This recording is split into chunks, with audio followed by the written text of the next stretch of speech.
2 రోజుల తర్వాత మరిగించి తీసుకుంటే ఆ వాటర్ ని దీన్ని మొత్తం అన్నిటిని జావగా తాగొచ్చు. ఎనర్జీ డ్రింక్ గా ఉపయోగపడుద్ది, రిఫ్రెషింగ్ గా ఉపయోగపడుద్ది, పైపెచ్చు ఈ ఎంతో శరీరానికి ఆరోగ్యానికి ఇస్తాయి. ఇవి ఎంత ఆరోగ్యాన్ని ఇస్తాయి అంటే డైజెస్టివ్ వ్యవస్థ అనేది చాలా ఈజీ అయిపోతుంది. ఇది కాకుండా మీకు దీంట్లో ఏదైతే ఈ లాక్టిక్ యాసిడ్ వీటి ఉన్నాయో వీటి వల్ల శరీర రంగులో కూడా మార్పు వస్తుంది. స్కిన్ కంప్లైంట్లు ఏవైతే ఉన్నాయో అవి కూడా సగం తగ్గిపోతాయి. ఈ డ్రింకుల్లో మీరు ఏదైతే జావ చేసుకుంటారో దాంట్లో మజ్జిగ లేదంటే ఏదైనా స్పైసీ లైట్ గా కలుపుకొని తాగితే ఇంకా ఆరోగ్యకరం. ఇంకా కొన్ని విదేశీ ప్రోబయోటిక్స్ డ్రింక్స్ ఉన్నాయి, వాటి లిస్ట్ అనేది చెప్తాను. ఇవి kefir granules, kombucha and apple cider vinegar, సీగి, బ్లూబెర్రీ ఫ్లిప్కార్ట్ లో తీసుకుని వాటిని మనం తయారు చేసుకోవచ్చు. కాంబోచా ఈ ప్రోబయోటిక్ డ్రింక్స్ టేస్ట్ ఎలా ఉంటాయంటే కొద్దిగా పుల్లగా ఉంటాయి. ఈ ఒక్క కారణం చేత చాలా మంది దీన్ని పక్కకు పెట్టారు. కానీ ఈ పుల్లదనం ద్వారా ఎంతో ఆరోగ్యం ఉంటుందని మర్చిపోతారు అందరూ. ఈ పుల్లదనం కాకుండా దీంట్లో మనం కావాల్సి వస్తే షుగర్ కలుపుకోవచ్చు, బెల్లం కలుపుకోవచ్చు, పాత బెల్లం అన్ని కలుపుకోవచ్చు. మీకు తాటి బెల్లం దీంట్లో కలిపితే కనుక ఇది వచ్చే టేస్ట్ ద్వారా మీరు అసలు ఎక్కడా కూడా అంత స్వీటెస్ట్ టేస్ట్ ని మీరు ఎక్కడో చూసుండ్రు. ఈ ప్రోబయోటిక్స్ ని ఎన్ని రోజులు నిల్వ ఉంచుకోవచ్చు అంటే వీటిని ఆల్రెడీ నిల్వ పెట్టి ఉండడం దానివల్ల దీన్ని ప్రిజర్వ్ చేయడం ఫ్రిడ్జ్ లో ఉంచితే అది నెల రోజుల్లోపు మనం వాడుకోవచ్చు. అంటే మజ్జిగ లేదా అంబలి వీటి గురించి చెప్తున్నాను. మిగతా ఏదైనా డ్రింకులు తయారు చేసుకుంటే అది బీట్రూట్ జ్యూస్ ఉంటే అది బెస్ట్ బిఫోర్ 6 months వరకు యూజ్ చేయొచ్చు. ఇది ఏ వయసు వారైనా తాగొచ్చు. దీంట్లో సాల్ట్ బట్టి షుగర్ బట్టి బీపీ పేషెంట్లు, షుగర్ పేషెంట్లు కొద్దిగా తక్కువగా యూజ్ చేయాలి. మిగతా వాళ్ళు సాల్ట్ షుగర్ తక్కువ వేయకుండా ఉంటే కనుక ఈ బీపీ డయాబెటిక్ పేషెంట్లు కూడా విస్తృతంగా వాడచ్చు. ఇంకా ఇవి మనకి దేశీయంగా దొరికేవి, వీటిని వినియోగించడం వల్ల అత్యంత తేలికగా వీటిని వినియోగించవచ్చు. దీని ద్వారా మనం ఆరోగ్యాన్ని కాపాడుకుంటాం. ఒకవేళ మీరు ఈ రాగులు ఏదైతే చిరుధాన్యాలు ఉన్నాయో వీటిని వాడాలనుకుంటే కనుక ముందుగా ఇది గుర్తు పెట్టుకోండి. ఈ పాయింట్ ని విషయం ఏంటంటే ఏదైనా రాగులు కానీ ఏదైనా సజ్జలు కానీ జొన్నలు కానీ ఏదైనా మనం జావగా చేసుకోవాలనుకుంటే డైరెక్ట్ గా వాటిని మనం పౌడర్ చేయకూడదు. ముందుగా మొదటి రోజు వాటిని నీళ్ళల్లో నానబెట్టాలి. రెండో రోజు వాటిని మొలకొచ్చేదాకా చూడాలి. మూడో రోజుతో మొలకొస్తాయి. అవి మొలకొచ్చిన తర్వాత మనల్ని ఆరబెట్టి దాన్ని అప్పుడు పౌడర్ చేయాలి. డైరెక్ట్ గా అవి వాడడానికి మనకి పనికిరావు. ఎందుకంటే వీటిని జంతువులు తినడానికి ఉపయోగిస్తాం. మన శరీరానికి ఇవి తొందరగా డైజెస్ట్ అవ్వవు. సో ఈ పద్ధతి ఫాలో అవుతే మనం వీటిని ఎంతో ఆరోగ్యంగా వాడుకోవచ్చు. ఆ తర్వాత వీటిని మనం నిల్వ ఉంచుకునే పద్ధతి ఏంటంటే వీటిని 1 నెలలోపు పౌడర్ ని వాడుకోవాలి. మంచి పద్ధతి అయితే నెలలోపు వాడాలి. వీటిని ఒకవేళ బూజు పెట్టినా కూడా ఎండలో పెట్టి మళ్ళీ రీయూజ్ చేసుకోవచ్చు. పెద్ద ప్రాబ్లం ఏముండవు. ఈ ప్రోబయోటిక్ డ్రింక్స్ ని మనం రెగ్యులర్ గా యూజ్ చేయొచ్చు. కాలంతో సంబంధం లేదు. సమ్మర్ లో యూజ్ చేయాలని, వానాకాలంలో యూజ్ చేయాలని అలాంటిది ఏమీ లేదు. ఇవి చల్లగాను యూజ్ చేయొచ్చు, వేడిగాను యూజ్ చేయొచ్చు. దీన్ని మీ యొక్క పద్ధతి బట్టి మీకు ఇంకేమైనా సందేహాలు ఉంటే నా కామెంట్ బాక్స్ లో మెసేజ్ చేయండి.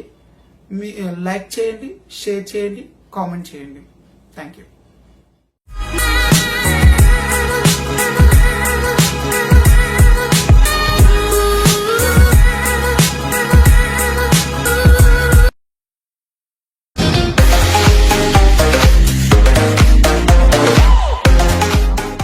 యూట్యూబ్ ఛానల్కి స్వాగతం. ఈ రోజు నేను సర్జరీలు లేకుండా హోమియోపతి మందుల ద్వారా ఏ రోగాలను నివారించవచ్చని ఈ వీడియోలో చెప్పబోతున్నాను. ముందుగా ఈ జలుబు ద్వారా వచ్చే వ్యాధుల్లో చాలా తీవ్రత కలిగించిన వ్యాధులు సైనసైటిస్. ఈ సైనసైటిస్ కి అయితే ఎండోస్కోపీ ద్వారా ఏదో సర్జరీ చేస్తారో ఈ నాసల్ పాలిప్స్ ని రిమూవ్ చేస్తారు. ఈ నాసల్ పాలిప్స్ ని రిమూవ్ చేసి ఈ సర్జరీలో కొంత ఏది ఇన్ఫ్లమేషన్ ని డ్రైన్ చేస్తారు.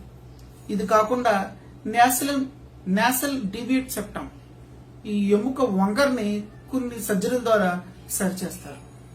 కానీ హోమియోపతి ద్వారా వీటిని ముందుగా ఈ వ్యాధుల్లో ఏదైతే జలుబు వచ్చే శాతం ఉందో దాన్ని తగ్గిస్తారు. ఆ తర్వాత ఈ జలుబు తీవ్రతను తగ్గించడమే కాకుండా దీని ద్వారా వచ్చే ఏదైతే అసెసరీ సింటమ్స్ అంటే తలపోటు, గ్యాస్ట్రిక్ ఇంకా ఏవైతే ఉంటాయో వాటిని కూడా హోమియోపతుల మందుల ద్వారా మంచిగా మేనేజ్ చేసుకోవచ్చు. చాలా ఎటువంటి నొప్పి లేకుండా ఈ మందుల ద్వారా అత్యంత త్వరగా తగ్గించవచ్చు. చాలా మంది హోమియోపతి స్లో అంటారు, కానీ సైనసైటిస్ ఇలాంటి దాంట్లో జలుబుని ఎంత స్పీడ్ గా రికవర్ చేస్తుంది అంటే అద్భుతంగా రికవర్ చేస్తుంది. ఎటువంటి నిద్ర లేకుండా, అంటే ఏదైతే మిగతా మందులు వాడితే చాలా అధికంగా నిద్ర వచ్చేసి ఆ వ్యక్తులు చాలా డ్రోసీనెస్ ఫీల్ అవుతారు, కానీ హోమియోపతుల మందులు వాడడం వల్ల చాలా యాక్టివ్ గా అవుతారు, జలుబు శాతం చాలా తగ్గుతుంది. తర్వాత చెవికి సంబంధించిన వ్యాధుల గురించి తెలుసుకుందాం.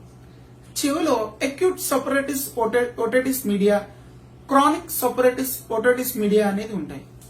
సాధారణంగా ఈ జలుబు ద్వారా ఏదైతే వచ్చిందో అది చెవిలో కూడా ఇన్ఫెక్షన్ చేరి ఈ అక్యూట్ సపరేట్ ఓటైటిస్ మీడియా అనేది చిన్నపిల్లల్లో సాధారణంగా కనిపిస్తూ ఉంటుంది. ఈ చిన్నపిల్లల్లో ఏదైతే వచ్చిందో ఈ చెవి నుంచి చీమి కారుతూ చాలా తర్వాత ఇబ్బంది పెడుతూ చెవి నిప్పి ఎన్ని బాధలు ఉంటూ ఉంటాయి. చిట్ట చివరికి వాళ్ళు ఒక వయసుకు వచ్చిన తర్వాత చెవిడితో బాధపడుతూ ఉంటారు. దీన్ని సర్జరీ చేసి ఏదైతే ఈ డ్రమ్ క్లీన్ చేస్తూ ఉంటారు. కానీ హోమియోపతి మందుల ద్వారా ఆ సర్జరీ చేయకుండానే వీటన్నిటిని నివారించవచ్చు. తర్వాత టాన్సిలైటిస్, గౌదబెల్లలు.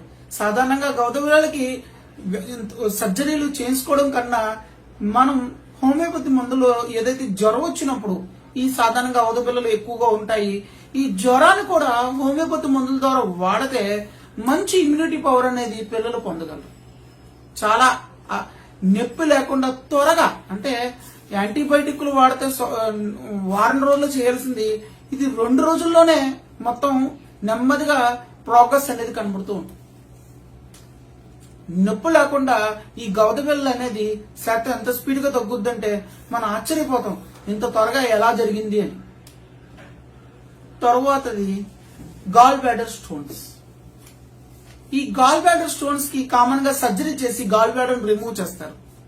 కానీ హోమియోపతి మందుల ద్వారా ఆ గాల్ బ్లాడర్ లో రాళ్ళు సైతం మాయించేసేగల శక్తి హోమియోపతి మందులకు ఉన్నాయి. అవి మాయమైపోతాయి. తర్వాత దానివల్ల ఈ తర్వాత నుంచి ఈ బయలు సంబంధించిన యొక్క వ్యవస్థ చాలా అభివృద్ధి చెందుతుంది, చాలా అద్భుతంగా పనిచేస్తూ ఉంటుంది. తర్వాత రేనల్ క్యాలిక్యులై, కిడ్నీ స్టోన్స్ అంటారు. ఇవి స్టోన్స్ ని సైజ్ తో సంబంధం లేకుండా ఎన్నో స్టోన్స్ ని హోమియోపతి ద్వారా మందుల ద్వారా పిండి పిండి చేసి కొన్నుంటే రాళ్ళు పెద్ద సైజు సైతం యూరిన్ ద్వారా బయటకు వచ్చేసి బోలని కేసులు ఉన్నాయి. ఈ స్టోన్స్ కి అత్యంత బాధాకరమైన ట్రీట్మెంట్ సర్జరీలు చేయించుకోవడం కన్నా హోమియోపతి మందుల ద్వారా చాలా సులువుగా ఎటువంటి నొప్పి లేకుండా చేసుకోవచ్చు. తర్వాత మలబద్ధకంతో వచ్చే సమస్య అయిన పైల్స్ లేదా హెమరాయిడ్స్, ఫిస్టుల్లా, ఫిజర్స్, ఈ యానల్ సంబంధించిన వ్యాధులన్నిటికీ ఏదైతే మొట్టమొదటి ఉందో దానికి కారణం తెలుసుకుంటారు. అది మలబద్ధకమైనా లేదంటే దాని నుంచి ఏదైనా బ్లీడింగ్ కారణమైనా ముందు ఆ సమస్యను తగ్గించి ఆ తర్వాత వీటిని సర్జరీ లేకుండా చాలా అత్యంత ఈజీగా మెత్తడిగా చేస్తారు. చాలా మంది సర్జరీకి వెళ్తారు, మళ్ళీ సర్జరీలు చేయించుకుంటారు. 2-3 సర్జరీలు చేయించుకున్న తర్వాత కూడా తగ్గని కేసులు ఉన్నాయి. కానీ ఆ సర్జరీ అయిన తర్వాత నెల రోజులు రెస్ట్ తీసుకుంటారు. ఆ నెల రోజులు హోమియోపతి నమ్మకాన్ని ఉంచారు. కేవలం నెల రోజుల్లో హోమియోపతి మందుల ద్వారా బ్లీడింగ్, క్రానిక్ బ్లీడింగ్ కేసులు ఏదైతే పైల్స్ ఉన్నాయో హోల్డ్ అయిన కేసులు వేల కేసులు. మీరు నమ్మకపోవచ్చు, ఎంత అద్భుతంగా ఉంటాయంటే ఆ పేషెంట్లు అనుభవాలు తెలుసుకుంటే కనుక మీరు ఈ సర్జరీలు చిన్న చిన్న వాటికి సర్జరీకి వెళ్ళరు. సాధారణంగా ఎంబీబీఎస్ డాక్టర్లు కూడా ఎవరు కూడా వెంటనే సర్జరీ చేస్తానని అనరు, ముందు మెడికేషన్ వాడండి అంటారు. నేను అదే చెప్తున్నారు, సర్జరీ అనేది చాలా క్రానిక్ కండిషన్ లో మాత్రమే వాళ్ళు సలహా ఇస్తారు. అక్యూట్ కండిషన్ లో బాధపడని అవసరం లేదు. నేను చెప్పిన ఏదైతే ఉన్నాయో ఇవన్నీ మందుల ద్వారా మన యొక్క జీవన శైలి మార్చడం వల్ల ఇవి ట్రీట్మెంట్ చేసుకోవచ్చు.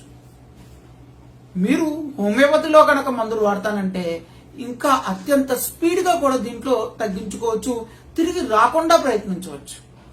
చాలా మంది అంటుంటారు చిన్న సర్జరీ కదండి అయిపోద్ది అంటారు. మీకు ఒక విషయం గుర్తుంచుకోవాలి, సర్జరీ అయిపోతుంది, దాని తర్వాత వచ్చే సైడ్ ఎఫెక్ట్స్ ఉంటాయి. మనం బాడీలో ఏదైనా ఒక తీస్తున్నామంటే దాని తర్వాత కాడి నుంచి వచ్చే సైడ్ ఎఫెక్ట్లు కూడా ఉంటూ ఉంటాయి. అందుకనే మీకు చాలా మందికి తెలియకపోవచ్చు, టాంక్సెక్టమీ ఏదైతే గవద బిళ్ళల ఆపరేషన్ ఉందో దాని ద్వారా చాలా చాలా ప్రభావితాలు ఉన్నాయి. అందుకనే చిన్న చిన్న వాటి గురించి మనం సర్జరీలకు వెళ్లకుండా ప్రత్యామ్నాయాలు ఆలోచిస్తే చాలా మంచి ప్రతిఫలాలు మనం పొందగలం. ఇవి కాకుండా చాలా పెద్ద సర్జరీ అని ఏదైతే ఉందో, నీ జాయింట్ రీప్లేస్మెంట్స్, లామినాక్టమీ ఏదైతే లంబార్ స్పాండిలైటిస్ లో ఇలాంటి చిన్న చిన్న పెద్ద పెద్ద సర్జరీలన్నీ కూడా చేంజ్ చేసుకుంటూ ఉంటారు. తర్వాత బాధపడుతూ ఉంటారు. ఆ సక్సెస్ రేట్ చూడండి సర్జరీల్లో, వాటిలో అందరికీ 100% ఉండదు. కానీ మా ఏదైతే హోమియోపతి మందులు ఉన్నాయో ఒకవేళ వ్యక్తి తప్పు కావచ్చేమో కానీ హోమియోపతి తప్పు కాదు. హోమియోపతి మందుల ద్వారా పూర్తిగా మీకు నయమవుతుంది. ఇవి కాకుండా దీన్ని మళ్ళీ క్యూర్ అనేది పొందగలం. హోమియోపతి మేనేజ్మెంట్ మందుల ద్వారా మీరు ఎటువంటి సైడ్ ఎఫెక్ట్ లేకుండా వ్యాధులన్నింటినీ తగ్గించవచ్చు. మీకు నేను చెప్పిన దాంట్లో ఏమైనా సందేహాలు ఉంటే కామెంట్ చేయండి, నా వీడియోని లైక్ చేయండి, ఈ ఛానల్ని సబ్స్క్రైబ్ చేయండి, ఇది అందరికీ షేర్ చేయండి. Thank you.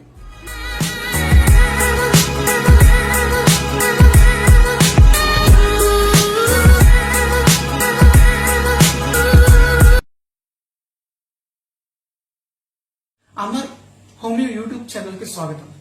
ఈరోజు ఈ కార్యక్రమం చాలా ప్రత్యేకమైంది. సాధారణంగా నేను ఫేస్బుక్, ట్విట్టర్ అకౌంట్లు చాలా ఎక్కువగా యూజ్ చేస్తుంటాను. ఈ మధ్యకాలంలో దాంట్లో జరిగిన సంఘటన గురించి నా స్నేహితుడు సన్నిహితుడు డాక్టర్ భవానీ శంకర్ గారా బిహెచ్ఎంఎస్ శ్రీకాకుళం ఆయన సలహా ఇచ్చారు. ఏదైతే టీనేజ్ వయసులో కోమల దశ వయసు గురించి, ఆ వయసులో జరిగే సందర్భాల గురించి, ఆ వయసులో వచ్చే ఏదైతే శారీరక మానసిక మార్పుల గురించి ఒక వీడియో చేయమని నాకు సలహా ఇచ్చారు. ఆయన ఇచ్చిన సలహా మేరకు నేను ఈ రోజు ఈ వీడియో చేస్తాను. కోమల దశ, టీనేజ్, 13 నుంచి 19 వరకు ఉన్న వయసుని ఏదైతే ఉందో దీన్ని కోమల దశ లేదా టీనేజ్ అంటారు. ఈ వయసులో ఉన్న బాలుల గురించి నేను ఈ వీడియో చేస్తున్నాను. బాయ్స్ ఎవరైతే ఉన్నారో ఈ వయసులో ఉన్న వాళ్ళు ఈ 13 నుంచి 20 సంవత్సరం ఉందో చాలా కీలకమైన సంవత్సరం. ఈ వయసులో ఉన్న పిల్లలకి వచ్చే శరీరాల్లోని మార్పుల గురించి ఈ రోజు మీకు చెప్తున్నాను. ఎత్తు పెరగడం, గెడ్డం లేదా ఛాతీ మీద వెంట్రుకలు రావడం, మర్మాంగాల మీద వెంట్రుకలు రావడం, గొంతుకులో మార్పు, బొంగురు గొంతు శారీరక లక్షణాలు అయితే, మానసిక లక్షణాలు ఒత్తిడి గురవడం, కంగారు పెరగడం, భయం పెరగడం, ప్రతి చిన్నదానికి డిప్రెషన్ కు లోనవడం, సిగ్గుపడడం, ఇవి ఎక్కువగా ఉంటాయి. అసలు ఒక అబ్బాయి వయసుకు వచ్చాడనేది ఎలా తెలుసుకోవాలనుకుంటే మొట్టమొదటిగా అతని శరీరంలో మార్పు ఏం జరుగుతుందంటే మలబద్ధకంతో తయారవుతుంది. మలబద్ధకం ఎందుకు అవుతుందంటే ముందుగా అతను ఏదైతే ఫుడ్ అనేది డైటరీ అనేది కంట్రోల్లో ఉండలేడు. అంటే ఫుడ్ హ్యాబిట్స్ చేంజ్ అయిపోతూ ఉంటాయి. ఒక్కసారిగా అతను ఇంటి దగ్గర బయట ఫుడ్లకు అలవాటు పడుతూ బయట తింటూ ఇంట్లో తిని ఒకసారి కాన్స్టిపేషన్ కి లోనవుతుంది. గుర్తించాలి. ఈ వీడియోలో నేను ముందుగా మీకు చెప్పబోయేది ఏంటంటే తల్లిదండ్రులకు సూచన చేయబోతున్నాను. అలాగే ఎవరైతే ఉన్న పిల్లలు ఉన్నారో, బాయ్స్ ఉన్నారో వాళ్ళకి నేను సలహా ఇస్తున్నాను. ఈ 2 సలహాల కోసమే ఈ వీడియో చేస్తున్నాను. ఈ వీడియోలో మొట్టమొదటిగా ఏదైతే తల్లిదండ్రులు గుర్తించాల్సింది ఏంటంటే ఈ మొట్టమొదటిగా బాలులు ఎవరైతే ఆ అబ్బాయిలు ఉన్నారో ఈ 13 నుంచి 19 వేలు ఉన్నారో వాళ్ళకు ముందుగా ఈ మొట్టమొదటి లక్షణం ఏంటంటే జీర్ణ వ్యవస్థ మీద బలబద్ధకం ఏర్పడుతుంది. అదే కాకుండా మొటాలు అనేది తేడవుతూ ఉంటాయి. ముందుగా మలబద్ధకాన్ని నిరోధించాలంటే అతను ఫుడ్ అనేది ప్రోటీన్ ఫుడ్ ఇంట్లోనే తినడానికి అలవాటు చేయాలి. సాధారణంగా పిల్లలు ఎవరైతే బయటకు వెళ్తారో వాళ్ళు ఫుడ్ కంట్రోల్ లేకుండా స్పైసీ ఫుడ్ ఇలాంటివి తినడం వల్ల ఈ తిండి వల్ల కాన్స్టిపేషన్ అనేది ఏర్పడుతూ ఉంటుంది. ఈ ఫ్రూట్స్ అనేవి ఈ వయసులోనే మనం అలవాటు చేయించాలి. ఆ తర్వాత ఏదైతే మొటాలు ఉన్నాయో ఈ మొటాలు ఏర్పడడం అంటేనే హార్మోన్ ఇంబ్యాలెన్స్ వల్ల వస్తుంది. ఈ మొటాలు ఏర్పడినప్పుడు ఈ వేడి నీటితో మొహాన్ని శుభ్రం చేసుకుంటూ ఉండడం వల్ల తరచుగా ఈ మొటాలు అనేది తగ్గుతాయి. ఇంకా తర్వాత ఏదైతే ఈ వయసులో వాళ్లకు అత్యంత ప్రోటీన్ ఫుడ్ కావాలి. మాంసాహారాలు, పప్పు దినుసులు, ఈ పదార్థాలన్నీ అత్యధికంగా తీసుకోవాలి. దీంతో పాటు సహజ సిద్ధమైన ఫ్రూట్స్ అనేవి అలవాటు చేయాలి. ఎక్కడా కూడా వీళ్ళకి ఈ ఆర్టిఫిషియల్ షుగర్ ఎసెన్స్, చాక్లెట్స్ కానీ లేదంటే ఏదైతే అత్యధికమైన క్యాలరీస్ ఉన్న ఐస్ క్రీమ్స్ కానీ దూరంగా ఉంచాలి. దీనివల్ల వాళ్ళు కాన్స్టిపేషన్ కు లోనవుతారు. ఇంకా డైజెషన్ ప్రాబ్లం అనేది తయారవుతూ ఉంటాయి. పింపుల్స్ అనేవి కూడా పెరుగుతూ ఉంటాయి. ఈ కాకుండా ఈ పిల్లల్లో అత్యధికంగా ఫ్రూట్స్, వెజిటేబుల్స్ అనేది శాతం పెంచుతూ ఉండాలి. ఎందుకంటే దీనిలో ఎన్నో పోషక పదార్థాలు, కాల్షియం ఐటమ్స్ అనేవి దొరుకుతాయి. ఈ వయసులో ఈ బాలులకి అత్యధికం ప్రోటీన్ ఫుడ్ కావాలి. ఈ ప్రోటీన్ ఫుడ్ మనం ఆర్టిఫిషియల్ కాకుండా నేచురల్ గా అలవాటు చేయడం నేర్చుకోవాలి. నేచురల్ అంటే కూరగాయలు, పళ్ళు, ఏదైతే ఇంట్లో చేసిన vegetable foods, non veg items ఇవన్నీ కూడా అత్యధికంగా పోషక పదార్థాలు ఇస్తూ ఉంటే వీళ్ళల్లో ఎదుగుదలకి చాలా ఉపయోగపడుతూ ఉంటాయి. ఇవి కాకుండా తేలికపాటి ఎక్సర్సైజ్ కూడా చేయిస్తూ ఉండాలి. ఇంకా మానసిక లక్షణాలు అంటే అత్యధికంగా ఒత్తిడి గురవడం. తల్లిదండ్రులు ముందుగా గమనించాల్సింది ఏంటంటే మీ పిల్లవాడు ఏదైతే ఉన్నాడో అతనికి దేని గురించి ఆందోళన చెందుతున్నాడని తెలుసుకోవాలి. అతనితో చాలా మీరు మృదువుగా మాట్లాడడం నేర్చుకోవాలి. అతనితో స్నేహం చేయడం కూడా నేర్చుకోవాలి. ఎంత స్నేహం నేర్చుకోవాలంటే ఎంత చిన్న చిన్న వాటి గురించి వాళ్ళు చాలా ఇబ్బంది పడిపోతూ ఉంటారు, కంగారు పడుతూ ఉంటారు, భయపడుతూ ఉంటారు. కారణం ఏంటంటే పెరుగుతూ ఉండడం వల్ల వీటిల్లో ఉండే ఈ సాధారణమైన లక్షణాలని వీళ్ళకి యోగా అలవాటు చేయడం, ఎక్సర్సైజ్ చేయడం వల్ల ఈ ఒత్తిడిని ఎంతో తగ్గించవచ్చు. ఇవి కాకుండా ఈ సమయంలోనే చాలా తెలియకుండానే మంచి అలవాట్లు, చెడు అలవాట్లు అనేవి ఒక్కొక్కటి చేరుతూ ఉంటాయి. ముందుగా ఎవరైతే వీళ్ళ స్నేహితులు ఉన్నారో వాళ్ళ మీద తల్లిదండ్రులు ఒక కండిషన్ ఉంచాలి. వీళ్ళ సోషల్ అకౌంట్లు, వీళ్ళ ఏదైతే టిక్ టాక్లు ఉన్నాయో, ఫేస్బుక్లు ఉన్నాయో అన్నిట్లోనూ వీళ్ళ అకౌంట్లు ఎప్పటికప్పుడు వాళ్ళ పాస్వర్డ్ తెలుసుకోవడం, మీరే ఎప్పటికప్పుడు వాటిని దాంట్లో ఉన్న ప్రతి విషయాన్ని మీరు తెలుసుకుంటూ ఉండాలి. ఎందుకంటే భారతదేశంలో అత్యధికంగా సోషల్ వెబ్సైట్ల ద్వారా చాలా మంది సూసైడ్ గురవుతున్నారు. చాలా మంది మానసిక ఒత్తిడికి తెలియకుండా దాంట్లో ఎన్నో చోట్ల ఇరుక్కుపోయి ఎంతో ఇబ్బంది పడుతున్నారు. వీటన్నిటిని తెలుసుకోవాలనుకుంటే మీరు వాళ్ళ అకౌంట్ల గురించి తెలుసుకోవాలి. ఇది తప్పింగా ఎవరైతే విడిగా రూమ్ ఉన్న పిల్లలు ఉన్నారో వాళ్ళు రూమ్ లాక్ లేకుండా ఉండడానికి చూపించాలి. ఇంకో రెండో విషయం ఏంటంటే ఏదైనా డెస్క్ టాప్ ఫోన్ వాడితే అది ఇంట్లో మధ్యలోనే వాడించేలాగా అలవాటు చేయించుకోవాలి. ఇంకా ఎవరైతే ఉమ్మడి కుటుంబాలు, మధ్యతరగతి కుటుంబాలు అందరి మధ్యలో పడుకుంటారో వాళ్ళ పడకలు విడిగా ఉండాలి, వాళ్ళ దుప్పటి విడిగా ఉండాలి. వాళ్ళకి సెపరేట్ గా పడక అనేది ఏర్పాటు చేయాలి. టీనేజ్ వయసులో ఈ టీనేజ్ వయసులో వీళ్ళు మానసికంగా ఎక్కువగా ఇబ్బంది పడితే జింక్ సప్లిమెంట్స్ ఏవైతే ఉంటాయో ఆ ప్రోటీన్ ఫుడ్, జింక్ సంబంధించిన ప్రోటీన్ ఫుడ్ ఉంటాయి. మీకు వాటికి సంబంధించిన నేను పెడతాను. అవి మీరు తీసుకుంటుంటే ఏదైతే ఇండివిజువల్ ఫ్యామిలీస్ ఉంటాయో దాంట్లో ఈ ఎవరైతే 13 నుంచి 19 సంవత్సరాలు పిల్లలు ఉంటారో లేదా వాళ్ళు ఉంటారో వాళ్ళకి సెపరేట్ రూమ్ అనేది ఇస్తున్నప్పుడు ఆ రూమ్ తాళాలు వాళ్ళు వేయకుండా ఉండేటట్టు చూడండి. ఆ రూమ్ లో ఏం జరుగుతుంది అనేది తల్లిదండ్రులు ఎప్పటికప్పుడు అన్వేషిస్తూ ఉండాలి. వాళ్ళు ఏదైనా డెస్క్ టాప్ కంప్యూటర్స్ కనుక ఉంచితే కనుక వాళ్ళు వాళ్ళ రూమ్ లో కన్నా అందరూ ఉండే మెయిన్ హాల్స్ లో ఉంచడానికి ప్రయత్నించండి. ఇంకా ఆ రూమ్ లో ఈ వ్యక్తి ఉపయోగించే వస్తువుల మీద ఒక అంచనా ఉండాలి. ఎవరైతే జాయింట్ ఫ్యామిలీస్ ఉంటారో వాళ్ళు అందరూ కలిసి దగ్గర ఒకలే పడుకుంటారు కాబట్టి వాళ్ళు ఎవరైతే ఈ టీనేజ్ యువత ఉంటారో వాళ్ళకి సెపరేట్ పడక అనేది ఏర్పాటు చేయాలి. వాళ్ళకి సెపరేట్ దుప్పట్లు అనేవి ఏర్పాటు చేయాలి. వాళ్ళని సెపరేట్ గా ఇండివిజువల్ పర్సన్ గా చూడాలి. చిన్నపిల్లలుగా వాళ్ళతో డీల్ చేయకూడదు.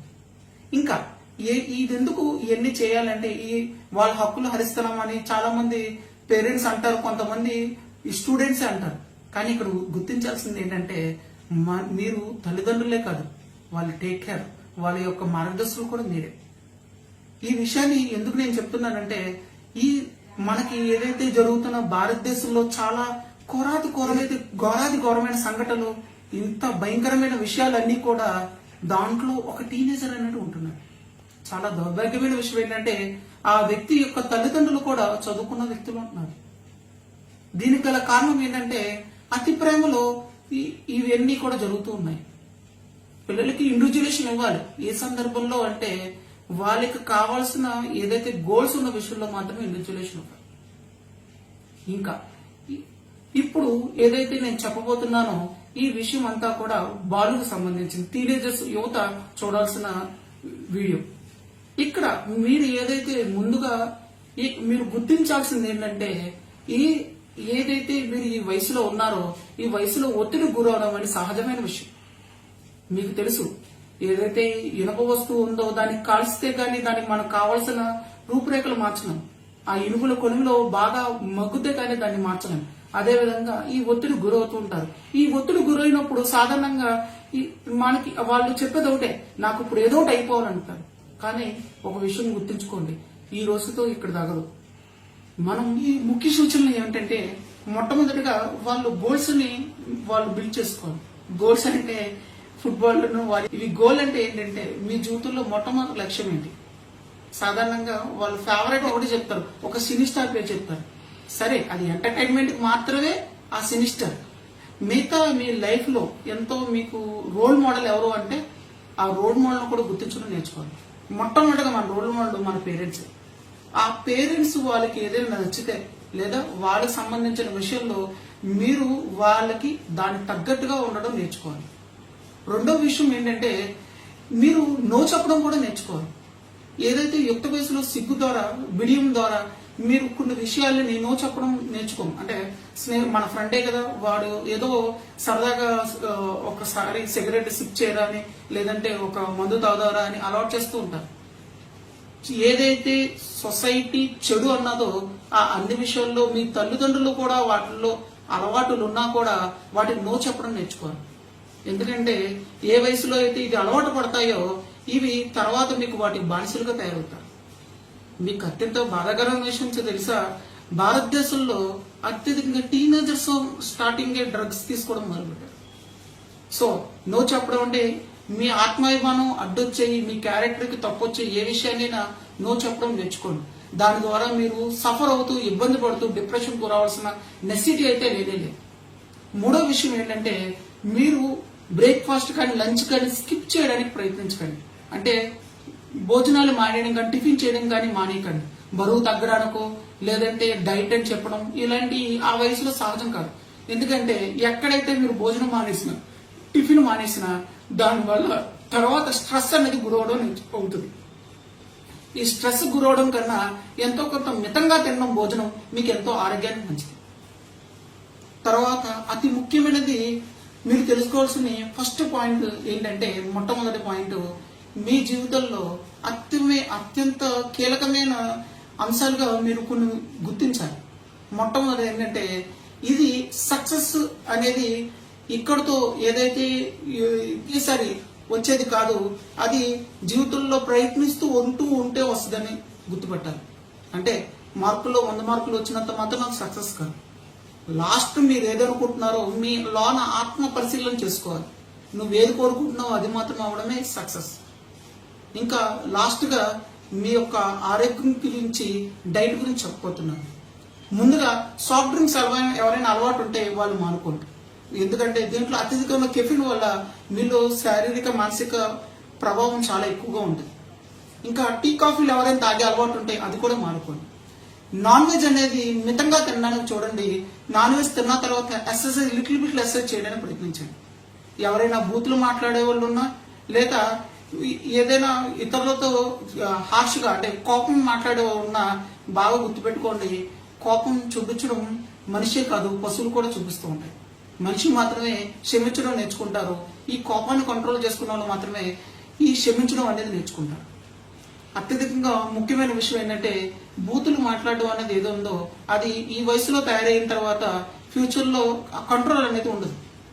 బూతులు అంటే బాగా గుర్తు పెట్టుకోండి, ఏదైతే సమాజం చెడుగా చూస్తున్నదో చెడుగా అని ముద్ర వేసిందో అవన్నీ కూడా బూతు మాటలు. ఇంకో చిట్ట చివరి అంశం ఏంటంటే ముందుగా గుర్తించాల్సింది మానవత్వం మనం పెంచి పోషించుకోవాలి. మనుషులందరూ ఒకటే అన్న ఫీలింగ్ లో మనం ఉండాలి. ఈ వయసులో మీ మనసులో ఏదైతే ఉంటాయో అయ్యే జీవితాంతం ఉంటాయి. ఈ వయసులో ఏదైతే ఇంకా మీరు తట్టుకోలేని ఏవైనా యాంగ్జైటీ, డిప్రెషన్ ఉంటే హోమియోపతిలో మంచి మందులు అనేవి ఉన్నాయి. మీకు ఏవైనా ఇంతకన్నా ఇంకా కంట్రోల్ అవ్వలేకపోతే కనుక నా ఈమెయిల్ అడ్రస్ mdazardin@gmail.com, దానికి మెయిల్ చేయండి. ఈ ఛానల్ని లైక్ చేయండి, సబ్స్క్రైబ్ చేయండి, కామెంట్ చేయండి. Thank you.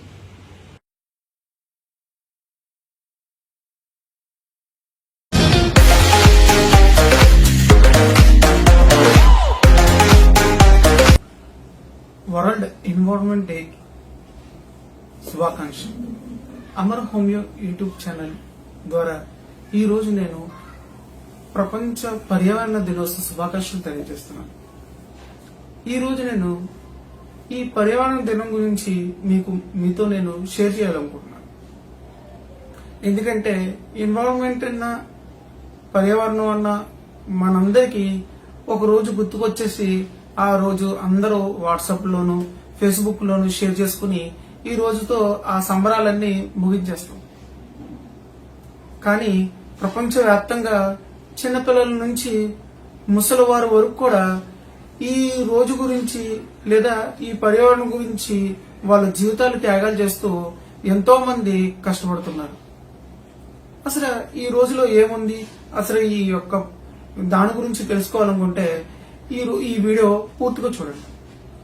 మొట్టమొదటిగా పర్యావరణం అంటే ఏంటంటే మనతో పాటు మిగతా జీవరాశులు, ఈ గాలి, నీరు, భూమి, మిగతా అన్ని వాటిల్లో మనతో ఉండడాన్నే ఈ పర్యావరణం అంటారు.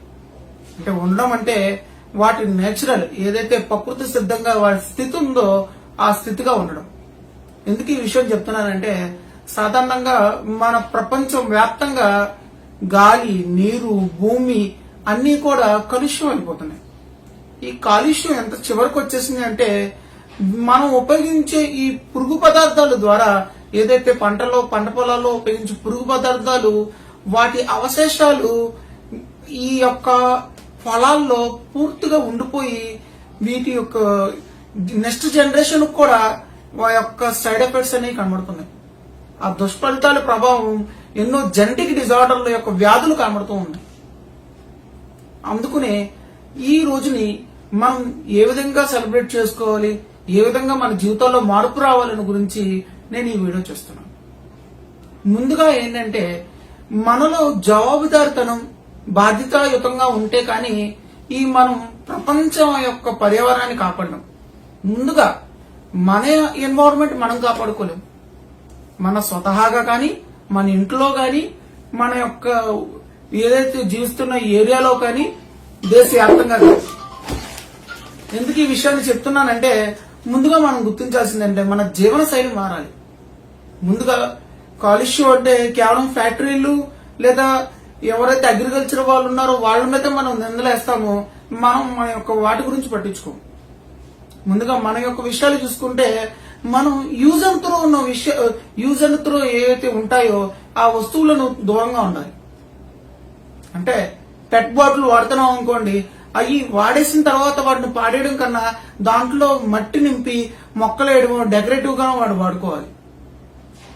లేదంటే గ్లాస్ వాటర్ బాటిల్ వాడితే అంతకన్నా మంచిది. దాన్ని నిజంగా మనం చాలా అభినందనీయంగా గుర్తించాలి. లేదు చంటి పిల్లలు ఉన్నారు, ప్లాస్టిక్ బాటిల్, వాటర్ బాటిల్ వాడారు, ఆ తర్వాత వాటర్ బాటిల్ రీయూజ్ చేయడం కూడా మనం నేర్చుకోవాలి. తర్వాత ఏదైతే యూజ్ అండ్ త్రూ మనం వాడుతూ ఉంటామో, ఫర్ సపోజ్ మనం ఏదైతే ప్లాస్టిక్ కవర్స్ వాడతామో ఆ కవర్స్ ను కూడా మనం రీప్లేస్ చేసుకోవడం చూడాలి. సాధారణంగా మన ఇంటిలో ఉండే వ్యర్థ పదార్థాలు, గృహ వ్యర్థ పదార్థాలు, ఆర్గానిక్ ఆర్ ఇన్ఆర్గానిక్ రోజు కేజీన్నర నుంచి పైపెచ్చి చూస్తాయంటే అర్థం చేసుకోవాలి. మనమే మన యొక్క ఇంట్లో ఎంత కాలుష్యాన్ని పెంచిపోజిస్తున్నామని. ఇక్కడ మీరు ఇద్దరు లేదా నలుగురితో స్టార్ట్ అయిన ఈ వ్యర్థ పదార్థాలు మొత్తం ఒక ఊరిలో ఎన్ని టన్నుల వ్యర్థ పదార్థాలు ఒక రోజుకి తయారవుతాయో ఆలోచించండి. అందుకనే ముందుగా ఈ ఎన్విరాన్మెంట్ డే నాడు ముందుగా వ్యర్థ పదార్థాలను తగ్గించడం గురించి మనం నేర్చుకోవాలి. జరిగిపోయిన దాని గురించి కాకుండా జరగాల్సిన విషయాల గురించి ఆలోచించాలి.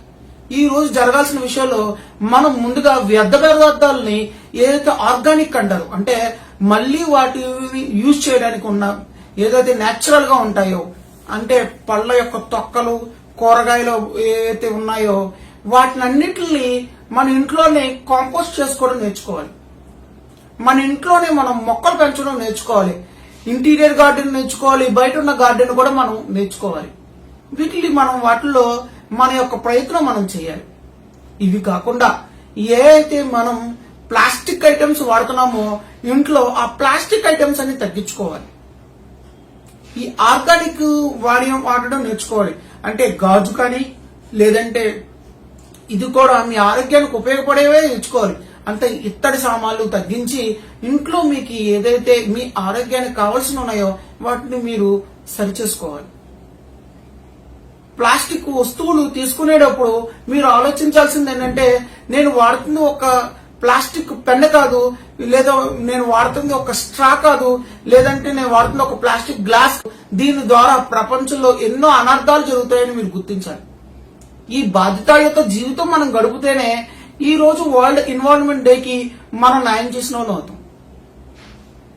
ఒక్కసారి ఆలోచించండి, ఈ దాంట్లో మనం ఎంత ప్రయత్నిస్తున్నాం అనేదే మన యొక్క రిజల్ట్ అనేది కూడా కనబడుతుంటుంది.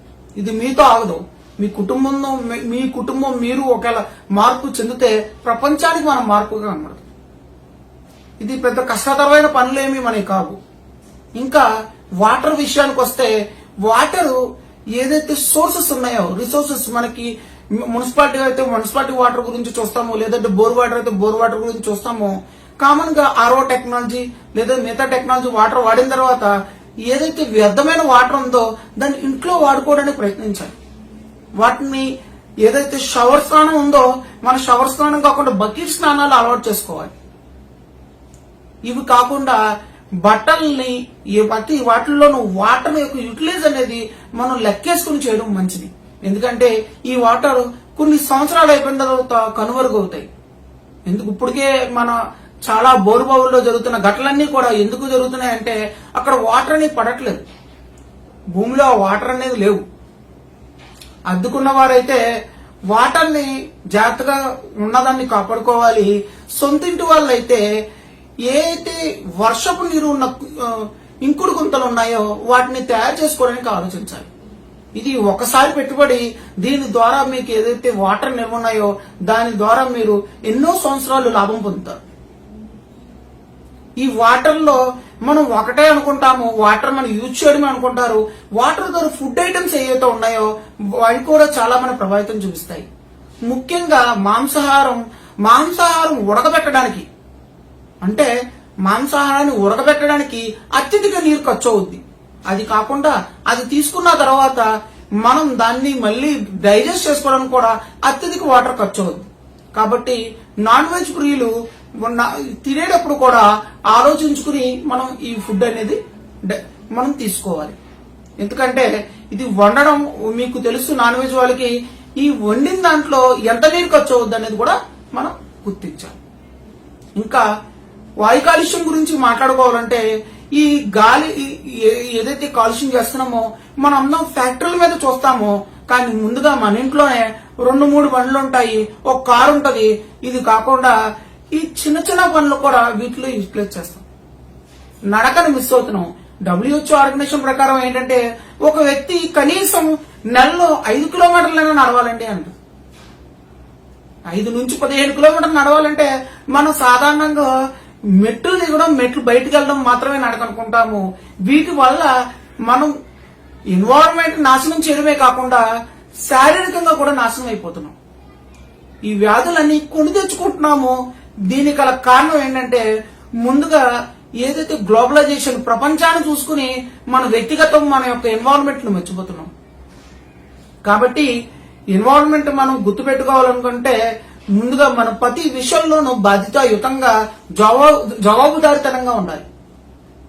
ఎవరో గవర్నమెంట్ నేను అడుగుతారని కాదు, నీ మనస్సాక్షి నువ్వు చెప్పుకోవాలి. నేను చేస్తుంది ఎంతవరకు న్యాయం, నేను చేస్తుంది దీనివల్ల ఇతరులకు నష్టం ఉందా అని. అత్యంత భయంకరమైన నష్టం ఏంటంటే శబ్ద కాలుష్యం. ఈ శబ్ద కాలుష్యంలో మనం యొక్క ఏదైనా సరదాల కోసం ఏదైతే సౌండ్ పెడుతుంటామో లేదంటే సరదాల కోసం చేసే విషయాలు లౌడ్ స్పీకర్ల వల్ల మనకే కాకుండా ఇతరులు కూడా ఇబ్బంది అవుతుంది. ఎన్నో మూగజీవాలు శబ్దానికి చెవుడు వస్తున్నాయంటే నమ్ముతారా? ఎన్నో మూగజీవాలు ఎన్నో ఇవి కనుమరుగవుతున్నాయంటే నమ్ముతారా? కారణం ఇది మన యొక్క సరదా కోసం చేసిన వికృత చేష్ట. కాబట్టి ప్రపంచానికి మనం జవాబుదారితనంగా ఉంటానంటేనే ఈ యొక్క ప్రపంచ పర్యావరణ దినోత్సవాన్ని మనం జరుపుకోవచ్చు. ఇది జరుపుకోవాలి కూడా. ఒకవేళ దీన్ని మనం బాధ్యతాయుతంగా లేకపోతే లేదంటే జవాబుదారితనంగా లేకపోతే ఏం నష్టం అంటే ఏదైతే పొల్యూషన్ వల్ల నీ యొక్క జీవన యొక్క స్థితి తగ్గుద్ది, అంటే మన యొక్క ఆయుష్ తగ్గుద్ది. ఇవి కాకుండా దీనివల్ల అత్యంత సైడ్ ఎఫెక్ట్ ఏంటంటే మీ మీద స్ట్రెస్ లెవెల్ అనేవి పెరుగుతాయి. ఏదైతే ఎయిర్ పొల్యూషన్, ఏదైతే సౌండ్ పొల్యూషన్, ఏవైతే కూరగాయలు మనం వాడే ప్రతి దాని మీద ఈ యొక్క పెస్టిసైడ్స్ వల్ల వచ్చే దుష్ఫలితాలు మన యొక్క ఆ జీవన శైలిని పూర్తిగా మార్చేస్తాయి, మన ఆరోగ్య స్థితిని కూడా తగ్గించేస్తాయి. విపరీతమైన హైపర్ టెన్షన్ అనేది తయారవుతుంది. ఎసెన్షియల్ హైపర్ టెన్షన్ అంటారు. మనకు తెలియకుండానే బీపీ లెవెల్ అనేవి పెరుగుతూ ఉంటాయి, హెడేక్లు అనేవి వస్తూ ఉంటాయి, మన యొక్క ఆరోగ్యం అనేది క్షీణిస్తూ ఉంటాయి. ఇది మీతోనే కాదు, ప్రపంచం యొక్క మొత్తం అందరి గురించి ఆలోచించాలి. కాబట్టి ముందుగా మనతో స్టార్ట్ చేద్దాం. మనం పర్యావరణానికి జవాబుదారీగా ఉందాము. దేవుడిచ్చిన ఈ అద్భుతమైన ప్రపంచాన్ని మనం బతికిద్దాము, మనం దాంట్లో బతుకుదాం. ఇది మీ అందరికి అర్థమైంది అనుకుంటున్నాను. దీంట్లో మీకు ఏమైనా సందేహాలు ఉంటే కామెంట్ బాక్స్ లో టైప్ చేయండి, లైక్ చేయండి, సబ్స్క్రైబ్ చేయండి, షేర్ చేయండి. Thank you.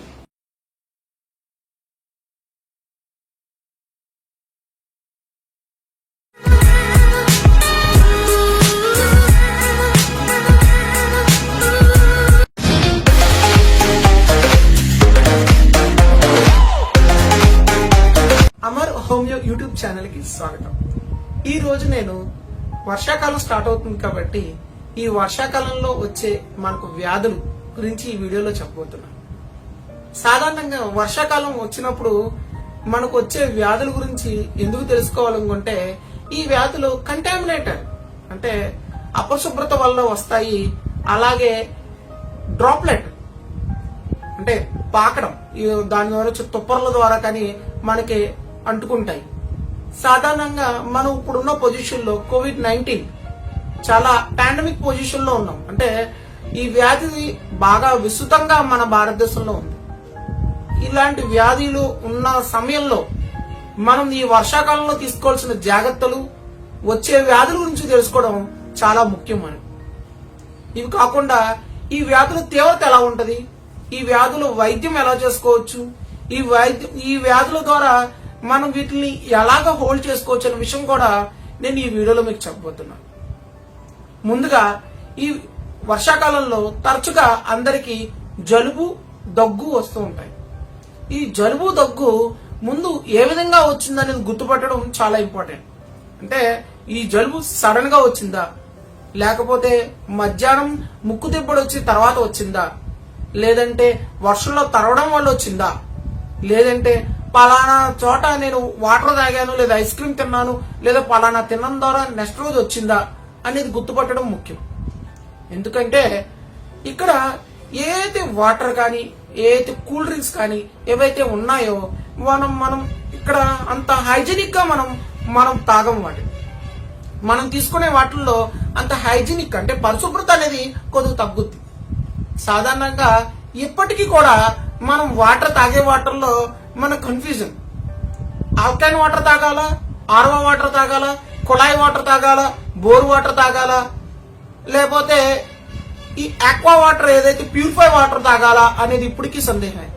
కానీ ఏ వాటర్ తీసుకున్నా ఆ వాటర్ కంటామినేట్ అయ్యిందా, అంటే పరిశుభ్రత చేతులతో ఇచ్చారా, పరిశుభ్రతమైన వస్తువులు ఉన్నాయా దాంట్లో, ఆ వస్తువులు ఉన్నాయా అనేది గుర్తించడం చాలా కష్టం. కాబట్టి బయట వాటర్ తాగే వాళ్ళు ఎవరైతే ఉంటారో ఆ వాటర్ ని మనం ముందుగా గుర్తించుకోవాలి. అంటే అక్కడ పరిశుభ్రత సరిగ్గా ఉందా లేదా. కుళాయి వాటర్ చాలా మంది తాగుతూ ఉంటాం మనం. ఆ కుళాయి వాటర్ తాగేటప్పుడు ఈ వర్షాకాలంలో కొద్దిగా వేడి చేసుకుని తాగడం మంచిది. అలాగే వేడి చేసుకుని తాగడం తర్వాత ముందు ఉపయోగించే పాత్రలు శుభ్రంగా ఉన్నాయా లేదా అని చూసుకోవడం ఇంకా మంచిది. ఎందుకంటే ఈ వర్షాకాలంలో ఈగలు ఎక్కువగా వస్తూ ఉంటాయి. ఈ ఈగల ద్వారా కంటామినేట్ రావచ్చు. మనం వస్తున్నప్పుడు తేమగా ఉండడం వల్ల ఈ తేమగా ఏదైతే ఉన్నాయో ఆ టైంలో బ్యాక్టీరియాలు ఎక్కువగా వాటిని మంచి పొదిగే టైం ఆ దాని ద్వారా కూడా రావచ్చు. కాబట్టి ముందుగా జలుబు వచ్చినప్పుడు ఆ జలుబు తీవ్రత ఎలా ఉందనేది గుర్తుపట్టడం ముఖ్యం. జలుబు తీవ్రత కనుక పెరుగుతూ ఉందనుకోండి, దానికి సంబంధించిన మాత్రలు మనం వేసుకోవాలి. దానికన్నా ముందు ఏం చేయాలంటే, మనం జలుబు వచ్చినప్పుడే మనం ఇతరులకు తుమ్మినప్పుడు వీటినప్పుడు చేతులు అడ్డు పెట్టుకోవడం, కచ్చిపు అడ్డు పెట్టుకోవడం ముందు నేర్చుకోవాలి. ఆ తర్వాత మిగతా వాళ్ళకి ఇతరులకు తగలకుండా ఇతరులకు దూరంగా మనం ఆ జలుబు వచ్చిన ఉండడం ముఖ్యం. రెండోది ఏంటంటే, ఈ జలుబు వచ్చినప్పుడు వైద్యం కన్నా ముందు జాగ్రత్తలు తీసుకోవడం ముఖ్యం. జలుబు వచ్చినప్పుడు తలంటి స్నానం చేయడం వల్ల ఇంకా తీవ్రత పెరుగుతూ ఉంటుంది. ఆ రోజు స్నానం చేయడం వల్ల వచ్చే నష్టమేం లేదు. మీరు 2-3 రోజులు స్నానం చేయడం వల్ల వచ్చే నష్టమేం లేదు జలుబు ఉన్నప్పుడు. ఎందుకంటే ఒకవేళ స్నానం చేస్తే జలుబు తీవ్రత పెరుగుతూ ఉంటుంది. తలంటి స్నానం అస్సలు చేయకూడదు. ఇది జాగ్రత్తలో మొదటి జాగ్రత్త. రెండోది ఏంటంటే, జలుబు ఉన్నప్పుడు తీపి పదార్థాలు, పొల్లటి పదార్థాలు దూరంగా ఉండాలి. మేనేజ్మెంట్ ఉందో మందులు వాడకుండా ఉండాలి. ఈ జలుబు తీవ్రత ఉన్నప్పుడు సాధారణంగా ఆకలిస్తూ ఉంటది. భోజనం తిన్న తర్వాత కూడా ఆకలిస్తూ ఉంటది. దీన్ని ఫాల్స్ ఎపిటైట్ అంటారు. అంటే ఆకలి వేస్తుంది కానీ తినలేము, లేదా నోరు రుచి ఉంచదు. ఈ జలుబులో సాధారణ లక్షణం. ఈ లక్షణాన్ని మనం ఇది కోవిడ్-19 లక్షణం అని లేదంటే మిగతా వ్యాధులని ఆలోచించకుండా ఇలాంటి సందర్భాల్లో కొద్ది గోరువెచ్చటి వాటర్ తీసుకోవడం మంచిది. దాంట్లో మీరు మళ్ళీ అల్లం ముక్కలు వేసుకుంటారా అనేది మీ వ్యక్తిగతం. నేనైతే వాటికి సజెస్ట్ చేయను. సాధారణంగా గోరువెచ్చటి వాటర్ మంచిది. ఇవి తాగుతూ ఉంటే మీ బాడీ అనేది రీజనరేట్ అవుతూ ఉంటుంది. నేను ఏదైతే చెప్పిన మేనేజ్మెంట్ ఉందో మందులు వాడకుండా ఇవి వాడమని నా ఉద్దేశం కాదు. ఇది మందులు వాడుతున్నా కూడా ఈ మేనేజ్మెంట్ చేయాలి ముఖ్యం. ఎందుకంటే సాధారణంగా ఈ వర్షాకాలంలో బ్యాక్టీరియా వల్ల మన యొక్క తీవ్రత ఏది చిన్నది కూడా చాలా పెద్దగా ఉంటాయి.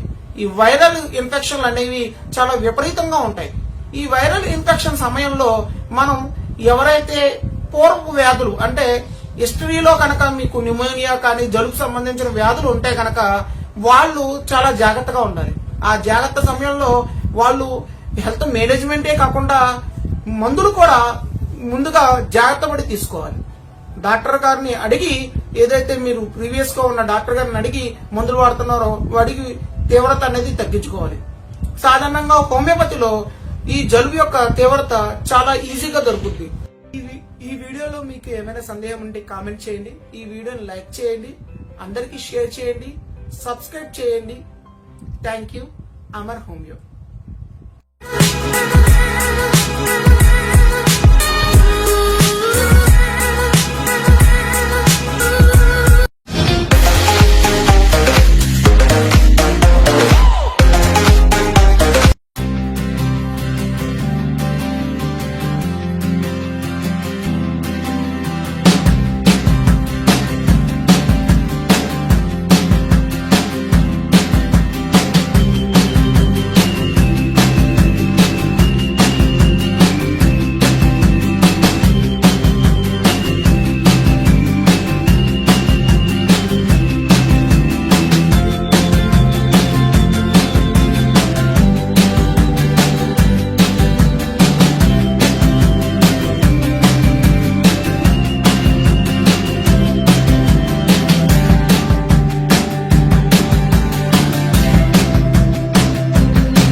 హోమియో యూట్యూబ్ ఛానల్కి స్వాగతం.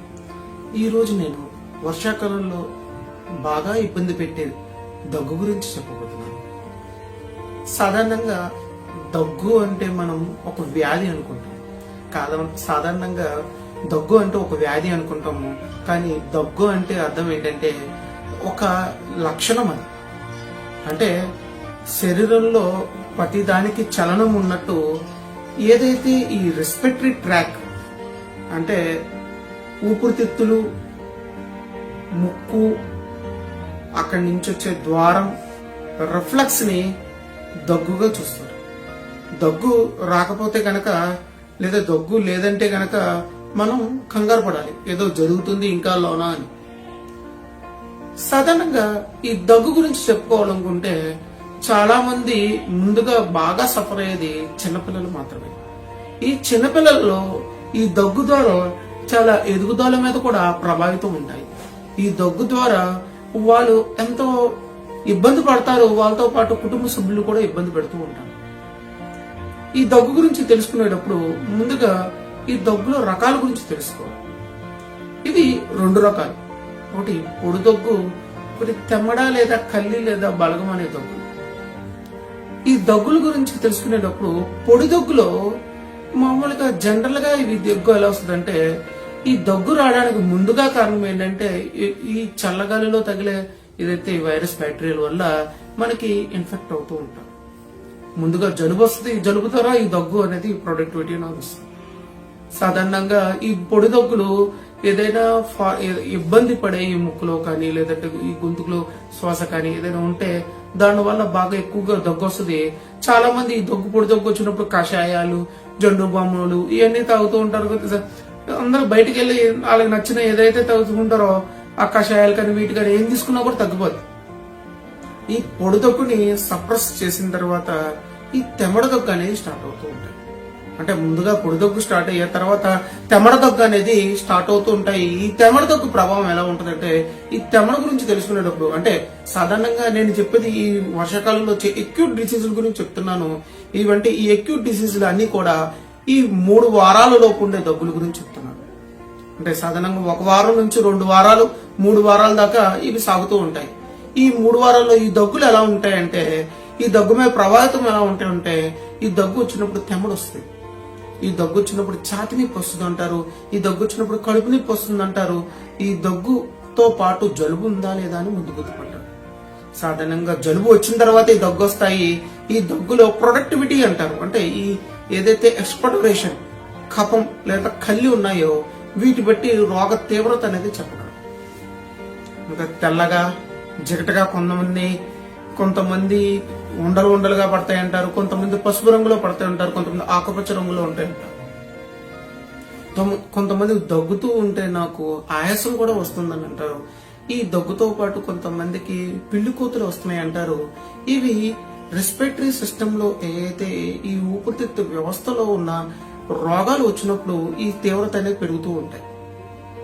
సాధారణంగా రాత్రులు పొడి దగ్గు వస్తున్నప్పుడు వీళ్ళకి వెంటిలేషన్ సరిగ్గా సరిపోతుందో లేదో, లేదంటే ఒక వేడి గ్లాస్ వాటర్ తాగడం ఇలాంటివి తాగుతూ ఉంటే సరిపెట్టుకుంటూ ఉంటే ఈ మేనేజ్మెంట్ చేసుకుంటే కొన్ని పొడి దగ్గులు తగ్గుతాయి. కానీ ఈ తీవ్రమైన దగ్గులు అంటే 3 వారాల తర్వాత వచ్చే దగ్గులు తీవ్రమైన దగ్గులుగా చూడాలి. అంటే క్రానిక్ కాఫ్, వీటి వల్ల అత్యంత ప్రమాదకరాలు ఉంటాయి. ఎందుకు ఈ వర్షాకాలంలో మీ దగ్గు గురించి నేను ఇంత జాగ్రత్త తీసుకోమని చెప్తున్నానంటే, ఈ ప్రభావం ఇక్కడతో ఆగదు. ఇది ఏదైతే ఇక్కడ స్టార్ట్ అయిందో ఇవి మన శరీరంలో వ్యాధులను కలిగిస్తాయి. దగ్గు అనేది ఒక లక్షణం అయితే ఇది పెరుగుతూ వ్యాధులను ప్రభావితం చేస్తాయి. ఈ వ్యాధులు అనేవి మనకి ఆస్తమా, న్యూమోనియా ఇంకా చాలా ప్రమాదకరమైన వ్యాధులన్నింటినీ మనం పాల్గొనాలి. సాధారణంగా తీవ్రమైన వ్యాధులతో కొంతమంది బాధపడుతూ ఉంటారు. న్యూమోనియా కానీ, ఆస్తమా కానీ, లేదంటే బ్రాంకైటిస్ కానీ, లేదంటే ఇంకా తీవ్రమైన వ్యాధులు వాళ్ళ ఫ్యామిలీ హిస్టరీలో టీబీ ఉన్నా కూడా మనం ఈ దగ్గు గురించి జాగ్రత్త పడాలి. ముందుగా ఈ దగ్గుకి మెడిసిన్స్ గురించి తెలుసుకోవడం కన్నా ఈ దగ్గు ఏ విధంగా మనం ప్రభావితం అవుతున్నాము, ఈ దగ్గు వల్ల మనకి ఏ విధంగా నష్టం అవుతుంది ఫ్యూచర్ లో, ఈ దగ్గు వల్ల ఎటువంటిది మనకి ఇప్పుడు అనారోగ్యం పాలవుతాం అన్నది ముందు తెలుసుకోవాలి. అంటే ఎందుకు ఈ విషయాలు చెప్తున్నానంటే, ముందుగా అసలు దగ్గు ఎలా స్టార్ట్ అయిందని, అంటే ఇది చల్లగాలిలో ఎక్స్పోజ్ అవడం వల్ల తగిలిందా, లేదంటే ఏదైనా ఫుడ్ తీసుకోవడం వల్ల వచ్చిందా, లేకపోతే ఇంకేమైనా కంప్లైంట్లు ఉన్నాయా? సాధారణంగా దగ్గు అంటే జ్వరం లేదా జలుబు ద్వారా వచ్చిందని అనుకుంటారు, కానీ gastric GERD gastro oesophagus reflux disease లో కూడా ఇలాంటి ఈ దగ్గు అనేది, పొడి దగ్గు, ఆయాసం అనేది కామన్గా ఉంది. ఇవి కాకుండా ఇంకా తీవ్రమైన వ్యాధి ఏదైతే లెఫ్ట్ వెంట్రుకల్ ఫెయిల్యూర్, సాధారణంగా గుండె జబ్బు, అంటే ఇది మాగా ముసలి వాళ్ళకు ఎక్కువగా ఉంటుంది, వయసు పైమైన వాళ్ళకు ఉంటుంది. వీళ్ళు ఎక్కువగా దగ్గుతున్నారు, ఇంకా కాలుకి నీరు పట్టింది అనుకుంటే కనుక మనం సాధారణంగా ఈ లెఫ్ట్ ఆర్టల్ ఫెయిల్యూర్ ఉన్న వాళ్ళు కూడా ఇలాంటి వ్యాధులు అనేవి ఎక్కువగా ఉంటాయి. కాబట్టి దగ్గు అనే ఒక లక్షణాన్ని చిన్నగా తీసుకోవడం అనేది చాలా తప్పు. దీని ప్రభావితం ఎంత ఎక్కువగా ఉందని చూసి ఈ దగ్గు గురించి ముందుగా తెలుసుకోవాల్సింది ఏంటంటే, సాధారణంగా జ్వరంలో ఈ దగ్గు వచ్చిందా, లేదంటే జలుబు ద్వారా ఈ దగ్గు వచ్చిందా, లేదంటే బయట వాతావరణానికి ఎక్స్పోజ్ అవ్వడం వల్ల, కొంతమంది చల్లగాలికి, కొంతమందికి నీరు తాగడం వల్ల, కొంతమందికి కూలింగ్ వాటర్ తాగడం వల్ల వచ్చిందా అని తెలుసుకుని దాని తగ్గట్టుగా ముందు మందులు వాడడం నేర్చుకోవాలి. ఎందుకంటే దీనికన్నా ముందు ఏంటంటే మనం ఒక పర్సనల్ డాక్టర్ అనేది ఫిక్స్ అవ్వాలి. ఎందుకంటే వ్యక్తి యొక్క వ్యక్తిత్వం ఆ పర్సనల్ డాక్టర్ కి తెలుస్తుంది. ఆ అటాచ్మెంట్ తోనే ఆ డాక్టర్ కి ముందుగానే మనం ఈ దగ్గు ప్రభావితం అవ్వకుండా ముందు చిన్న దగ్గు వచ్చినప్పుడు ఇనీషియల్ లోనే చూపించుకోవడం వల్ల మనం ఎన్నో రోగాల నుంచి కాపాడుతుంది. చిన్నపిల్లల్లో ఈ దగ్గు తెమడ వచ్చినప్పుడు ఏం చేస్తూ ఉంటారంటే, ఈ తెమడ వాళ్ళు మింగేస్తారు. అంటే వాళ్ళు కక్కలేక, దాన్ని ఉయ్యలేక, తెలియదు రాక వాళ్ళు మింగేస్తారు. కొంతమంది ఓస్తారు. ఇది దానివల్ల పెద్ద నష్టమేమి ఉండదు. దీన్ని కూడా చాలా మంది పేరెంట్స్ ప్రమాదకరమేమో అనుకుంటారు.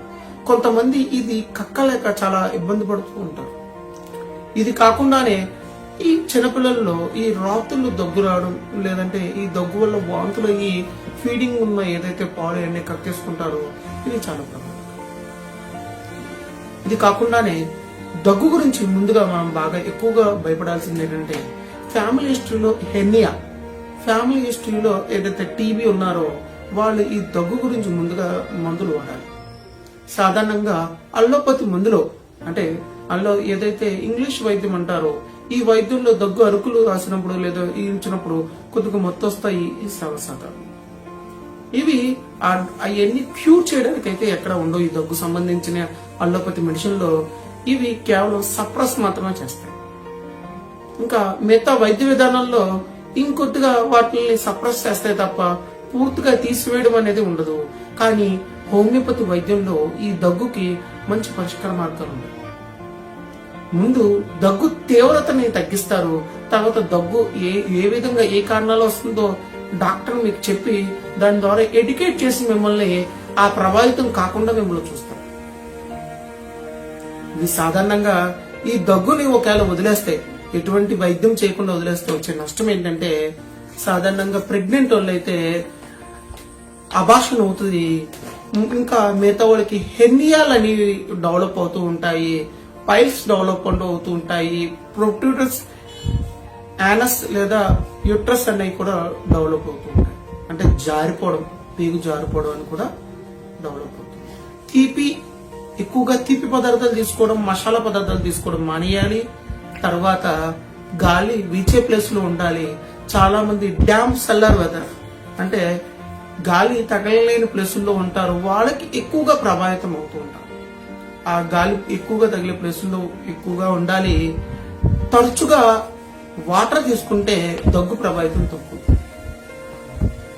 దగ్గున్నప్పుడు చన్నీళ్ళతో స్నానం చేయడం కూడా ఎక్కువగా ఇబ్బందికరంగా కలిగిస్తుంది. ఇంకా ఈ వీడియో మీకు నచ్చితే కనుక లైక్ చేయండి, కామెంట్ చేయండి, షేర్ చేయండి, సబ్స్క్రైబ్ చేయండి. Thank you. Amar homeo YouTube channel.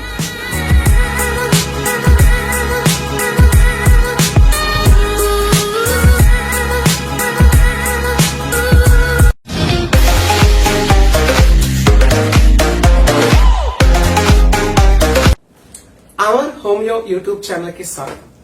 ఈ రోజు నేను కరోనా టీ గురించి, హెర్బల్ డ్రింక్స్ గురించి ఈ వీడియో చేయబోతున్నాను. సాధారణంగా ఎప్పుడైతే ఈ కోవిడ్-19 పాండమిక్ సీజన్ వచ్చిన దాని నుంచి ఇమ్యూనిటీ కోసం ఈ కరోనా టీ అని కొత్తగా చాలా మంది యూట్యూబ్ లోను బయట వివచ్చంగా అడ్వర్టైజ్మెంట్ ఇస్తూ తాగుతున్నారు, తీసుకుంటున్నారు, అందరికి సలహాలు కూడా ఇస్తున్నారు. ఈ టీ తాగడం వల్ల లేదా ఈ హెర్బల్ డ్రింక్స్ తీసుకోవడం వల్ల మన బాడీ ఇమ్యూనిటీ పెరుగుద్దా లేదా ఈ కరోనా రాకుండా ఉంటదా అనేది ఈ వీడియోలో మీకు చెప్పబోతున్నాను. ముందుగా వీళ్ళు తీసుకునేవి ఏంటి, ఈ కరోనా డ్రింక్స్ ఏంటి అంటే వీటిల్లో ఏదైతే ఔషధ గుణాలు ఉన్నాయో వాటిని తీసుకుని మరిగించి ఆ వాటర్ డికాషన్ ని మనం తీసుకుంటున్నాం. రకరకాల మూలికలు మీకు నచ్చిన ఇంట్లో ఉంటే ఇంట్లో మూలికలు, లేదంటే బయట చెట్లు దొరికితే చెట్లు తీసుకుంటున్నారు. కామన్ గా వీళ్ళు తీసుకునేది ఏంటి అంటే సాధారణంగా వీటిని హెర్బ్స్ అంటారు. అంటే ఔషధ గుణాలు కలిగిన ఏదైతే ఇంట్లో ఉన్నాయో బయట ఉన్నాయో వీటి ప్రతి దానికి ఒక్కొక్క ఔషధ గుణం ఉంటుంది. దాల్చిన చెక్క, వెల్లుల్లి, యాలకులు, ప్రతి దానికి ఒక ఔషధ గుణం ఉంటుంది. ఈ ఔషధ గుణాలని మనం మరిగించి తీసుకోవడం వల్ల ఈ ఔషధ గుణాలు ఏవైతే ఉన్నాయో అవి మన మీద పనిచేస్తాయి. మరి ఇది ఇంతకు ముందు పాటించారండి, ఇప్పుడు పాటించట్లేదు, అందుకని ఈ రోగాలు వస్తున్నాయని కూడా చెప్పే వాళ్ళు ఉన్నారు. కానీ పూర్వకాలంలో పాటించే పద్ధతి ఏంటంటే వాళ్ళు వారానికి ఒకసారి తీసుకునేవారు తప్ప రోజు తరబడి తీసుకునేవారు కాదు. పొద్దున్న మధ్యాహ్నం సాయంత్రం తీసుకునేవారు కాదు. ఏదో వారానికి ఒకసారి వాళ్ళు హెల్త్ బాగోలేనప్పుడు వాళ్ళ యొక్క వైద్యుని అడిగి సలహా మేరకు మాత్రమే దాంట్లో ఉన్న ఈ కషాయం తాగండి అని చెప్పేవారు తప్ప ఈ రోజు అదే కషాయం తాగేవారు కాదు. ఈ కషాయం తీసుకోవడం వల్ల వచ్చే నష్టం ఏంటి, వచ్చే లాభం ఏంటి అనేది కూడా తెలుసుకోవాలి. మొట్టమొదటిగా వీటి వచ్చే వల్ల లాభం ఏంటంటే ఈ హెర్బ్స్ వల్ల ఈ డైజెస్టివ్ సిస్టమ్ మీద పడి ఇవి లాక్సేటివ్ గా పనిచేస్తాయి. ముందుగా ఇవి తీసుకోగానే ఫ్రీ మోషన్ అవుతుంటది, ముందుగా ఇవి తీసుకోగానే దాహం పెరుగుతాయి, ముందుగా ఇవి తీసుకోగానే కొంత యాక్టివ్ గా ఉంటది. ఈ హెర్బల్ డ్రింక్స్ అంటేనే మన యొక్క ప్రత్యామ్నాయం ఏంటంటే ఇవి ఏదైతే తీసుకుంటామో ఇవి యొక్క ఔషధ గుణాలు అనేవి శరీరం మీద ప్రభావితం చేస్తాయి. డాక్టర్ హానిమాన్ గారు హోమియోపతి కనిపెట్టేటప్పుడు హోమియోపతి ఎలా తెలుసుకున్నారంటే గనక ముందుగా ఆయన ఈ హెర్బ్స్ గురించి బుక్కులు ట్రాన్స్లేట్ చేస్తున్నప్పుడు ఈ సింకోనా బార్క్ ని చూస్తారు. ఈ సింకోనా బార్క్ ని అక్కడ ఉన్న వాళ్ళు మలేరియాకి మందుగా వాడతారు. ఎలా అంటే ఈ సింకోనా బార్క్ ఏదైతే ఉందో దాని యొక్క పేరు తీసుకుని, చెక్క పేరుని ఈ టీ డికాషన్ లా తీసుకుని ఆ కషాయాలు తాగుతారు. ఒక గ్లాస్ తాగితే అక్కడ మలేరియా వ్యాధి తగ్గుతుంది. అప్పుడు హానిమాన్ గారు ఏం చేస్తారంటే ఈ డికాషన్ గ్లాస్ కాకుండా ఇంకొద్దిగా డోస్ పెంచి తాగుతారు. అప్పుడు ఆయనకి మలేరియా లక్షణాలు అనేవి కనబడుతూ ఉంటాయి. అప్పుడు హోమియోపతి సిద్ధాంతాన్ని అర్థమైంది. సిమిలియా సిమిలివస్ క్యూరటస్ అంటే ఒక ఔషధ గుణంలో ఏదైతే ఉన్నాయో వాటిల్లోనే రోగాన్ని తగ్గిస్తూ ఉంటాయి. దాని ద్వారానే ఏదైతే లక్షణాలు ఉన్నాయో ఆ లక్షణాల ద్వారా రోగాన్ని కూడా తగ్గించవచ్చు. ఈ హెర్బల్ డ్రింక్స్ కూడా మనం ఎక్కువగా తీసుకుంటే దాని యొక్క డ్రగ్ ప్రూవింగ్ అనేది మనకు జరుగుతూ ఉంటాయి. అంటే ఇప్పుడు దాల్చిన చెక్క ద్వారా ఏదైతే లాభదాయకమో దాంట్లో ఉన్న నష్టాలు కూడా మనలో కనబడుతూ ఉంటాయి. దాన్ని మన వాళ్ళు సింపుల్ గా ఏమంటారంటే వేడి చేసింది అంటారు. ఈ వేడి అంటే ఏంటంటే విరోచనం మందం అవడం కానీ, లేదంటే నీరుడు మంట అవడం కానీ, అతిదాహం కానీ దీన్ని వేడి అంటారు. కాబట్టి మనం ఈ హెర్బల్ డ్రింక్స్ తీసుకునేటప్పుడు తరచుగా వాడడం అనేది ప్రమాదకరం. కొంతవరకే మనం దాన్ని వాడాలి. కొంతమంది హెర్బల్ డ్రింక్స్ లో షుగర్ ఐటమ్స్ కానీ, ఉప్పు కానీ ఎక్కువగా యూజ్ చేసే కూడా కొన్ని డ్రింక్స్ ఉంటాయి. అవి హైపర్ టెన్షన్ వాళ్ళు, డయాబెటిక్ వాళ్ళు అస్సలు వాడకూడదు.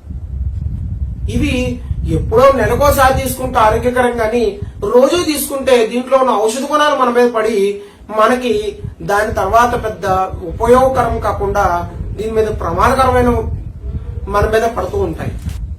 సో హెర్బల్ డ్రింక్స్ తీసుకునేటప్పుడు తరచుగా కాకుండా వారానికి కానీ నెలకు కానీ తీసుకోవడం మంచిది. ఈ గుణాలను రోజు తీసుకోవడం వల్ల మన ఆరోగ్యం ప్రమాదకరం తప్ప ఎటువంటి ఉపయోగం కూడా ఉండదు.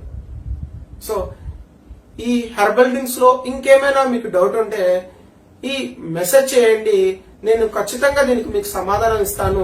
కనుక మీకు నచ్చినట్టయితే లైక్ చేయండి, షేర్ చేయండి, సబ్స్క్రైబ్ చేయండి. Thank you. అమర్ హోమియో.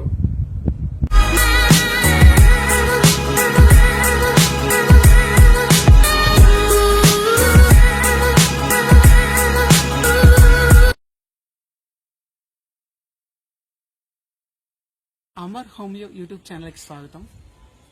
నేను ఈరోజు ఎటువంటి వీడియో చేయట్లేదు. కారణం ఏంటంటే ఈ వారం ఏదైతే ఆదివారం ఉందో ఆ రోజు ఒక ప్రత్యేకంగా నేను వీడియో చేయబోతున్నాను. ఆ వీడియోలో మీరు ఇన్నాళ్ళు ఏదైతే నన్ను క్వశ్చన్ చేస్తున్నారో కామెంట్ బాక్స్ లో కానీ కొంతమంది ఫోన్ చేసి అడుగుతున్న క్వశ్చన్స్ అన్నిటిని కలిపి నేను ఒక 10 క్వశ్చన్స్ ని కలిపి ఒక చిన్న వీడియో చేద్దాం అనుకుంటున్నాను.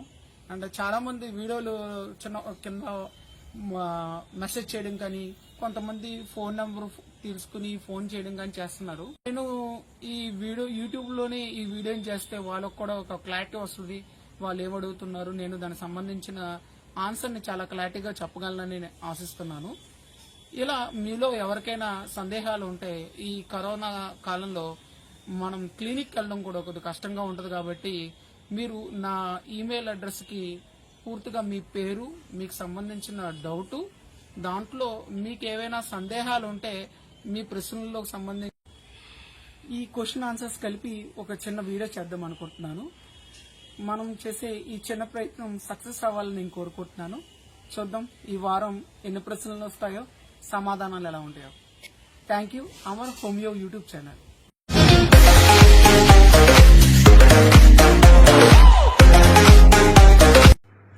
వర్షాకాలం అనగానే అందరికీ గుర్తుకొచ్చేది ఆ వర్షంలో తడిచి ఎలా ఎంజాయ్ చేశారనేది. అనుకోకుండా కావాలని. కానీ తల్లిదండ్రులకు గుర్తుకొచ్చేది వాళ్ళ పిల్లలు ఈ వర్షాకాలంలో తడిచి జలుబు, దగ్గు, దాని ద్వారా జ్వరాలు, దాని ద్వారా ఎలా ఇబ్బంది పడ్డారు అనేది జ్ఞాపకాలు అందరికీ గుర్తుకొస్తూ ఉంటాయి. వర్షాకాలంలో కలిగే ఇబ్బందులు గురించి నేను 2 వీడియోలు చేశాను. ముందుగా జలుబు, తర్వాత దగ్గు. ఈ వర్షాకాలంలో ఇంకా అత్యధికంగా ఇబ్బంది పెట్టేది జ్వరాలు. అమర్ హోమియో యూట్యూబ్ ఛానల్ కి స్వాగతం. ఈ రోజు నేను ఫీవర్ గురించి, ఫీవర్ లో ఇప్పుడు తీసుకోవాల్సిన జాగ్రత్తల గురించి, ఈ ఫీవర్ లో ఉన్న రకాల గురించి ఈ వీడియో నేను చేయబోతున్నాను. ఈ వీడియోలో ముందుగా ఈ ఫీవర్ అంటే ఏంటి అనేది తెలుసుకోవాలి. ఫీవర్ అంటే శరీరంలో ఉన్న సాధారణ ఉష్ణోగ్రత కన్నా ఎక్కువగా ఉండడాన్ని ఫీవర్ అంటారు. సాధారణంగా చిన్నపిల్లల్లో ఒళ్ళంతా వేడిగా ఉందండి, పిల్లోడు అలసటగా ఉన్నాడు, పిల్లోడు చాలా చిరాగ్గా ఉన్నాడు అంటారు. ఇది చిన్నపిల్లల గురించి చెప్తున్నాను. ఇన్ఫాంట్స్ అంటే వాళ్ళకి నోరు లేని ఏదైతే చిన్న చిన్న పిల్లలు ఉన్నారో వాళ్ళు చాలా చిరాగా పడడం, అలసటగా ఉండడం, ఒళ్ళంతా వేడిగా ఉండడం, అసలు పొడుగు మారిపోవడం, ఇలాంటి లక్షణాలన్నీ చిన్నపిల్లల్లో కనబడితే తల్లికి టెంపరేచర్ అంటే థర్మామీటర్ లేకుండానే ఆమె ఫీవర్ ఉందని చెప్తుంది. సాధారణంగా మనం చేసే మిస్టేక్ లో అంటే ఇంతకు ముందు వాళ్ళు ఉన్న వ్యక్తులు ఎవరైతే ఉన్నారో వాళ్ళలో ఉండే తెలివితేటలు కానీ వాళ్ళలో ఉండే అనుభవం కానీ చాలా ఎక్కువగా ఉండడం వల్ల వాళ్ళు అలా చెప్తారు. కానీ ఇప్పుడున్న సందర్భంలో ఏంటంటే చాలా వ్యాక్సినేషన్ వేయడం వల్ల ఎన్నో వ్యాధులు సప్రెషన్ అయిపోయి ఇప్పుడు ఫీవర్ కండిషన్ ని థర్మామీటర్ తో తెలుసుకోవడమే చాలా మంచిది. సరే, ఈ థర్మామీటర్ లో చాలా రకాలు ఉంటాయి. మెర్క్యూరీ థర్మామీటర్, డిజిటల్ థర్మామీటర్, ఇప్పుడైతే ఇన్ఫ్రారెడ్ థర్మామీటర్ వచ్చినాయి. దీని ద్వారా ఏంటంటే అసలు టెంపరేచర్ తెలుసుకోవడం అనేది జనాలు తెలుసుకోగలుగుతున్నారు. సాధారణంగా ఏదైతే ఈ కోవిడ్-19 సందర్భంగా అందరూ జ్వరం వచ్చినప్పుడు థర్మామీటర్ చూసుకోవడం మొదలు పెట్టారు. ఇంతకు ముందు జ్వరం వేడిగా ఉంటే చాలు టాబ్లెట్ వేసుకోవడం మొదలు పెట్టేవారు. కానీ ఇప్పుడు తీరు మారింది. అందరూ కూడా హెల్త్ అవేర్నెస్ వచ్చింది. దీంట్లో ముందుగా తెలుసుకోవాల్సింది ఏంటంటే అసలు జ్వరం ఉందో లేదో ముందు చూసుకోవాలంటే థర్మామీటర్ చెక్ చేయాలి. థర్మామీటర్ లో మీ దగ్గర కనుక డిజిటల్ థర్మామీటర్ ఉంటే, లేదంటే మెర్క్యూరీ థర్మామీటర్ ఉన్నా, లేదంటే ఇన్ఫ్రారెడ్ థర్మామీటర్ ఉన్నా, ఆ థర్మామీటర్ బట్టి ముందు ఎక్కడ చూడాలని చూడాలి. ఒక మెర్క్యూరీ థర్మామీటర్ అయితే సాధారణంగా పిల్లవాడు అంటే పళ్ళు లేనివాడు అయితే కనుక వాళ్ళు తొండంగా కూర్చోరు కాబట్టి వాళ్ళకి యాక్సిలరీ రీజన్ లో పెట్టడం సాధారణంగా మంచిది. పళ్ళు కొద్దిగా పెద్దవాళ్ళు అయితే కనుక నోట్లో పెట్టడం. కొంతమందికి చిన్నపిల్లల్లో అయితే ఈ రెక్టమ్ రీజన్ లో కూడా పెడుతూ ఉంటారు.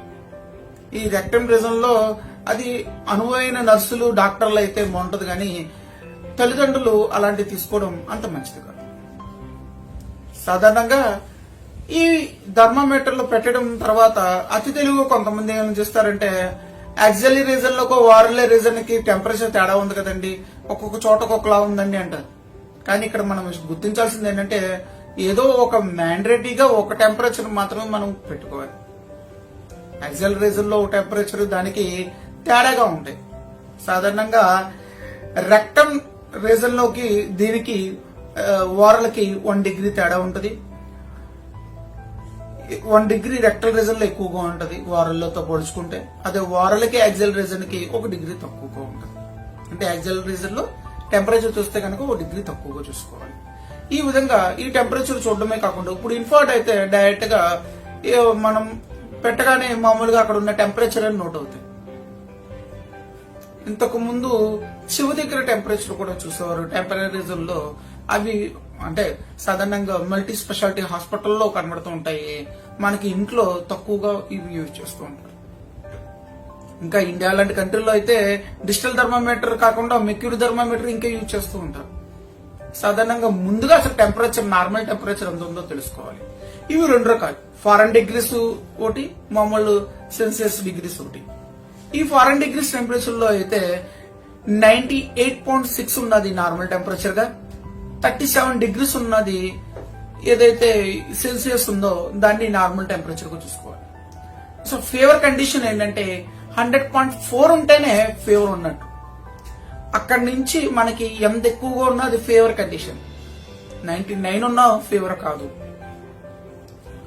ఇంకా ఈ ఏదైతే టెంపరేచర్ తెలుసుకోవడం మనం డిగ్రీస్ లో ఉన్నాయో దీని తర్వాత తెలుసుకోవాల్సిన విషయం ఏంటంటే అసలు ఈ ఫీవర్ కండిషన్ లో ఈ టెంపరేచర్ ని ఎన్నిసార్లు చూడాలి, ఈ ఫీవర్ ని ఎలా నోట్ చేయాలంటే సాధారణంగా అసలు ఫీవర్ వచ్చిన కండిషన్ లో ముందుగా ఆ పేషెంట్ కి టాబ్లెట్ మనం యూజ్ చేయకముందు ఫీవర్ ఎంత ఉంది, యూజ్ చేసిన తర్వాత ఫీవర్ ఎంత ఉంది, మళ్ళీ రిపీట్ చేయాలంటే ఎంత ఫీవర్ ఉందని తెలుసుకోవాలి. దీనికన్నా ముందు మందులు యూజ్ చేయడం కన్నా ముందు అసలు ఈ ఫీవర్ వస్తే అసలు ఈ ఫీవర్ ని చెక్ చేయడం ఎలా అనేది కూడా తెలుసుకోవాలి. ఏదైతే నోట్లో పెట్టామో లేదా డిజిటల్ థర్మామీటర్ అనుకోండి సౌండ్ వస్తుంది, దాన్ని బట్టి మనం టెంపరేచర్ చెక్ చేస్తాము. అదే మామూలు మెర్క్యూరీ థర్మామీటర్ అయితే నోట్లో అయితే మినిమం 40 సెకండ్స్ వరకు ఉంచుకోవాలి. ఈ 40 సెకండ్స్ అనేది మ్యాండేటరీ. మినిమం 20 సెకండ్స్ నుంచి ఎక్కువగా 40 సెకండ్స్ వరకు లోపల ఉంటే మనకి టెంపరేచర్ అనేది సరిగ్గా నోట్ అవుతుంది. ఈ మెర్క్యూరీ థర్మామీటర్ ఉపయోగించేటప్పుడు పళ్ళున్న పిల్లలు ఉంటే గనక వాళ్ళకి నాలుగు కింద పెట్టడం అనేది మంచిది, నోట్లో పెట్టడం కన్నా. ఎందుకంటే ఈ పళ్ళ కింద వాళ్ళు నొక్కితే ఆ మెర్క్యూరీ అనేది పగిలిపోయే లోనికి వెళ్లే అవకాశాలు ఉంటాయి. ఇంకా ఈ థర్మామీటర్ లో ముందుగా చూడాల్సింది ఏంటంటే మీరు ఒకవేళ ఈ రెక్టల్ రీజన్ లో ఉంచేది నోట్లో ఉంచకూడదు, నోట్లో ఉంచేది యాక్సిలరీలో ఉంచకూడదు. ఈ థర్మామీటర్లు అనేది చాలా ముందుగానే మీరు డిస్ఇన్ఫెక్టెడ్ చేయాలి. దాన్ని ముందుగానే స్పిరిట్ గానీ అంటే డెటాల్ తో కానీ కడిగి మొత్తంతో వాష్ చేసిన తర్వాత మాత్రమే, హ్యాండ్ సోప్ వాటర్ తో కూడా దాన్ని వాష్ చేసినంత తర్వాత మాత్రమే దాన్ని యూజ్ చేయాలి. దీని తర్వాత టెంపరేచర్ నోట్ చేసుకున్న తర్వాత ముందుగా అసలు ఒక వ్యక్తి 100 డిగ్రీస్ దగ్గర ఉన్న తర్వాత ఆ టెంపరేచర్ ముందు నోట్ చేసిన తర్వాత ఆ తర్వాత తీసుకోవాల్సిన ముందు టెంపరేచర్ గుర్తుపెట్టగానే ముందు మనం చేయాల్సిన విషయం ఏంటంటే ఫోమింగ్ అంటారు, తడిగుడ్డ పెట్టడం. సెంటీగ్రేడ్స్ ఎక్కువగా ఉన్న నుంచి తడిగుడ్డ పెట్టి ఆ తర్వాత ఏసీ అలాంటివి కాకుండా జస్ట్ ఫ్యాన్ కూడా ఎక్కువగా తగలకుండా అతను రెస్ట్ తీసుకునే పొజిషన్ లో పెట్టాలి. సాధారణంగా జ్వరం వచ్చినప్పుడు పిల్లలతో పాటు ఎవరైతే జ్వరం వచ్చిన పిల్లలు ఉన్నారో వాళ్ళతో పాటు వీళ్ళు టీవీ చూస్తుంటారు, లేదంటే బాబుకి వీడియో గేమ్ ఇస్తుంటారు, లేదంటే వాళ్ళని ఆడుకోమని చెప్తుంటారు ఇంట్లో కూర్చుని.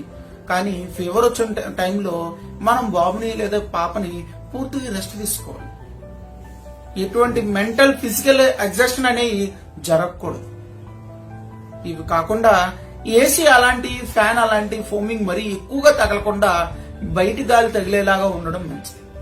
ఎందుకంటే ఈ టెంపరేచర్ ఎక్కువ ఉన్నప్పుడు ఈ టెంపరేచర్ ఏసీ కానీ దీంట్లో కానీ సరైన మనకి ఈ టెంపరేచర్ డిగ్రీస్ అయిన ఫీవర్ అనేది కండిషన్ స్పీడ్ గా తొందరగా రాదు. ఇది కాకుండా ఏదైతే ఈ ఫీవర్ ఉన్న కండిషన్ లో డైట్ అనేది చాలా మంది అడుగుతూ ఉంటారు. ఫీవర్ టైంలో భోజనం పెట్టచ్చండి, ఫీవర్ టైంలో ఏదైనా ఇవ్వచ్చండి అంటారు.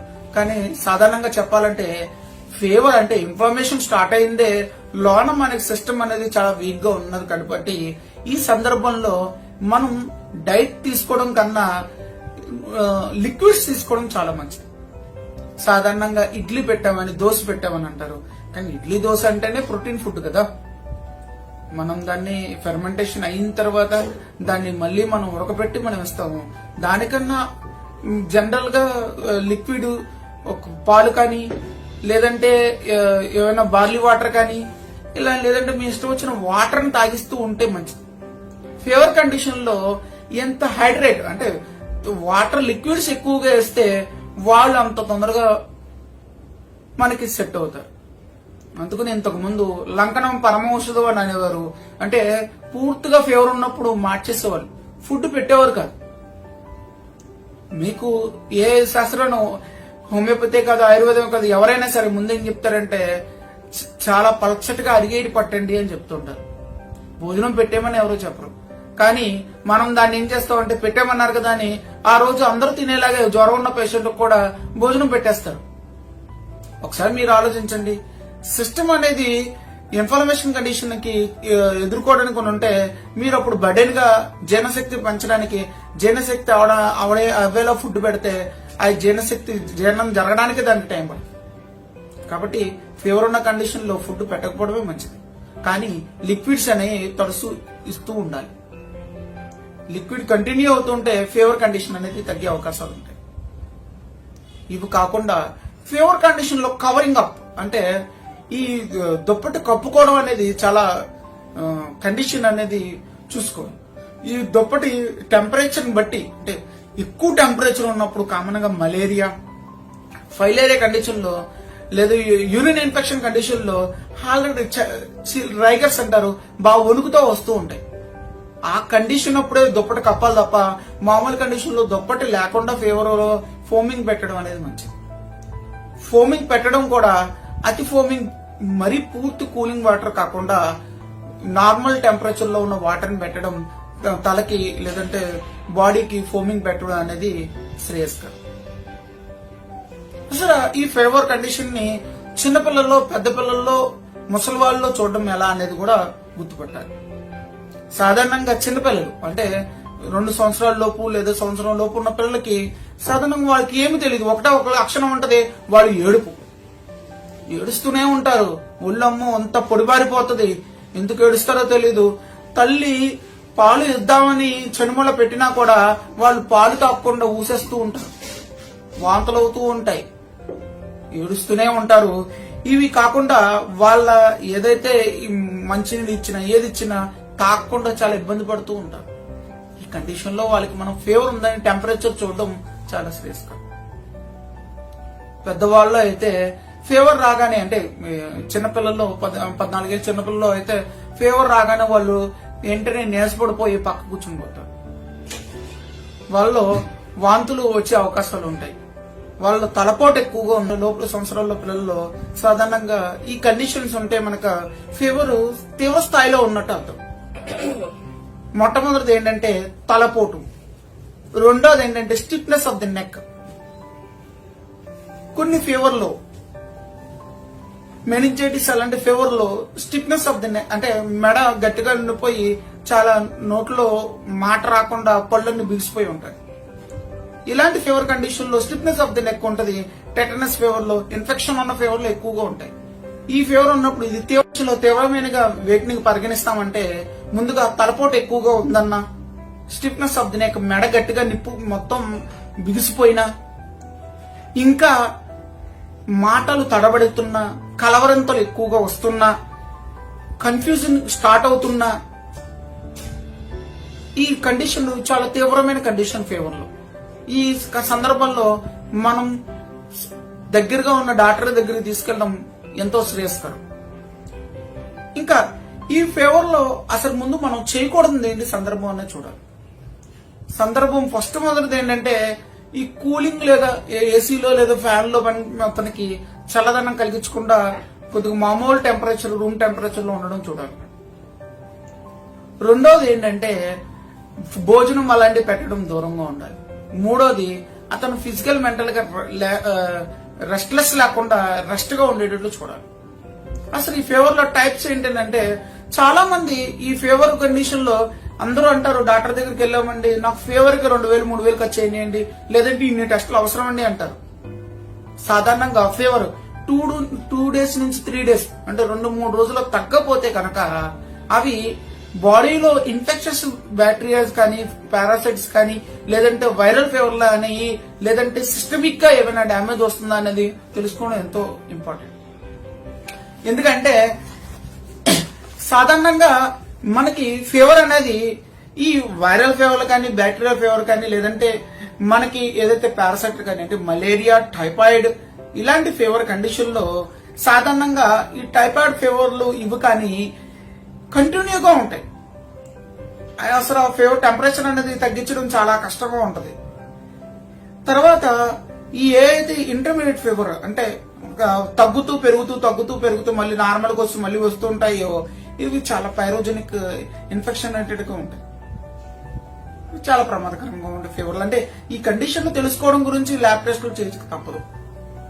ఇంకొంతమందికి ఇన్ఫెక్షనేటెడ్ ఫీవర్స్ ఉంటాయి. సెల్యులైటిస్ కానీ లేదంటే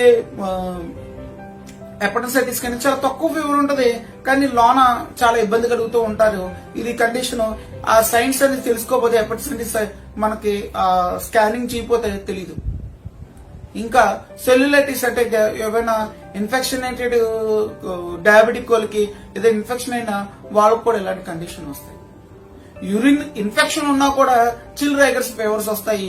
ల్యాబ్ టెస్ట్ చేయకుండా ఇలాంటి వాటిలో ఫీవర్ ని కనిపెట్టడం చాలా కష్టం. కాబట్టి ఫీవర్ వచ్చినప్పుడు టెస్ట్ చేయించకపోతే చాలా వరకు తెలియదు. చాలా మంది ఫీవర్ వస్తున్నా కూడా బండగా చాలా మంది వాళ్ళు తెలిసిన టాబ్లెట్లు వేసుకుంటూ గడుపుతూ ఉంటారు. చివరికి వాళ్ళ లివర్ కంప్లైంట్లు వస్తూ ఉంటాయి, మోషన్లు రక్తం పడుతూ ఉంటాయి. ఇలాంటి తీవ్రమైన కండిషన్లు వచ్చిన తర్వాత ల్యాబ్ టెస్ట్ చేయించుకుని తర్వాత హాస్పిటల్లో జాయిన్ అవుతారు. ముందుగా గుర్తించాల్సింది ఏంటంటే మనకి ఫీవర్ అనేది ఏంటి అనేది డాక్టర్ యొక్క పని. నీకు ఫీవర్ లక్షణాలు ఉన్నాయని నువ్వు కనిపెట్టడం నీ పని. ఒళ్ళు టెంపరేచర్ ఉందని చూసుకుని దాని టెంపరేచర్ ఎక్కువగా ఉంది, నేను అలసట గా ఉన్నాను, ఓకే నాకు ఫీవర్ గా ఉందని నువ్వు డాక్టర్ దగ్గరికి వెళ్ళాలి. కానీ నువ్వు సొంతంగా వైద్యం చేసుకోవడం శ్రేయస్కరం కాదు. చాలా మంది నన్ను యూట్యూబ్ ఛానల్లో అందరూ అడుగుతూ ఉంటారు, మీరు మందులు చెప్పట్లేదు ఏంటండి, లేదంటే దీనికి మందులు ఇవ్వలేదేంటని. నేను ఈ యూట్యూబ్ ఛానల్ పెట్టడానికి ముఖ్య ఉద్దేశం ఏంటంటే నేను జనాల్లో అవేర్నెస్ తీసుకురావడానికి. మీకు మీ యొక్క వ్యాధి లక్షణాలు ఇవి, దీని తీవ్రత ఎలా ఉంటుందని చెప్పడానికి తప్ప నేను ఈ యూట్యూబ్ ఛానల్ ద్వారా మీరు వైద్యం చేసుకోవాలని చెప్పడానికి కాదు. ఎందుకంటే ఇది వైద్యుడి యొక్క బాధ్యత. మనం వ్యాధిగ్రస్తుడు వైద్యుడి దగ్గరికి వెళ్ళాలి కానీ వ్యాధిగ్రస్తుడే వైద్యుడు అవడం కరెక్ట్ కాదు.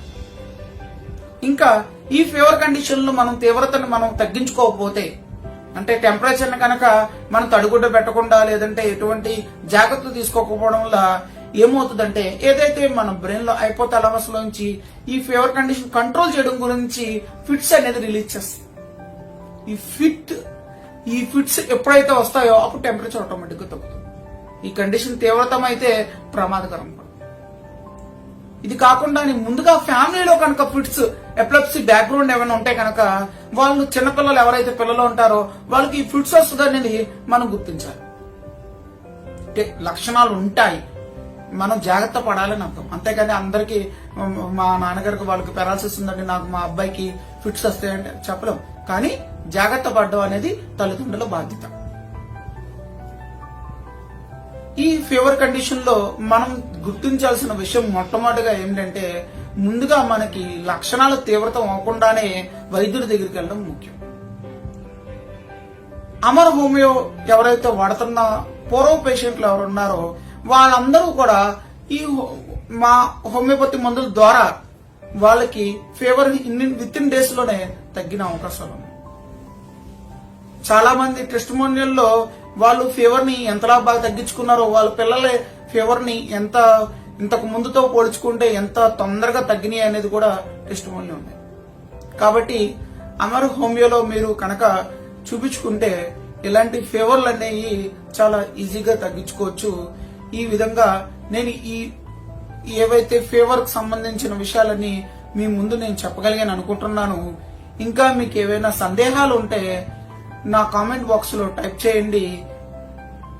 ఈ వీడియో మీకు నచ్చితే కనుక లైక్ చేయండి, కామెంట్ చేయండి, సబ్స్క్రైబ్ చేయండి, అందరికీ షేర్ చేయండి.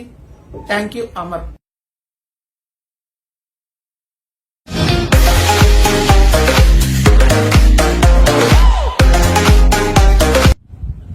అమర్ హోమియో యూట్యూబ్ ఛానల్ కి స్వాగతం. ఈ రోజు నేను వర్షాకాలంలో ప్రమాదకరమైనది, అందరికీ తరచుగా ఇబ్బంది పడేది అయిన డైజెస్టివ్ సిస్టమ్ లోని వ్యాధుల గురించి ఈ వీడియో చేస్తున్నాను. ఈ వీడియోలో వర్షాకాలంలో డైజెస్టివ్ సిస్టమ్ మీద ఎటువంటి ప్రభావం ఉంటుంది, దాని ద్వారా ఫ్యూచర్ లో వచ్చే ఇబ్బందులు ఏంటి, దాని గురించి ఈ వీడియోలో క్లుప్తంగా తెలియజేయాలనుకుంటున్నాను.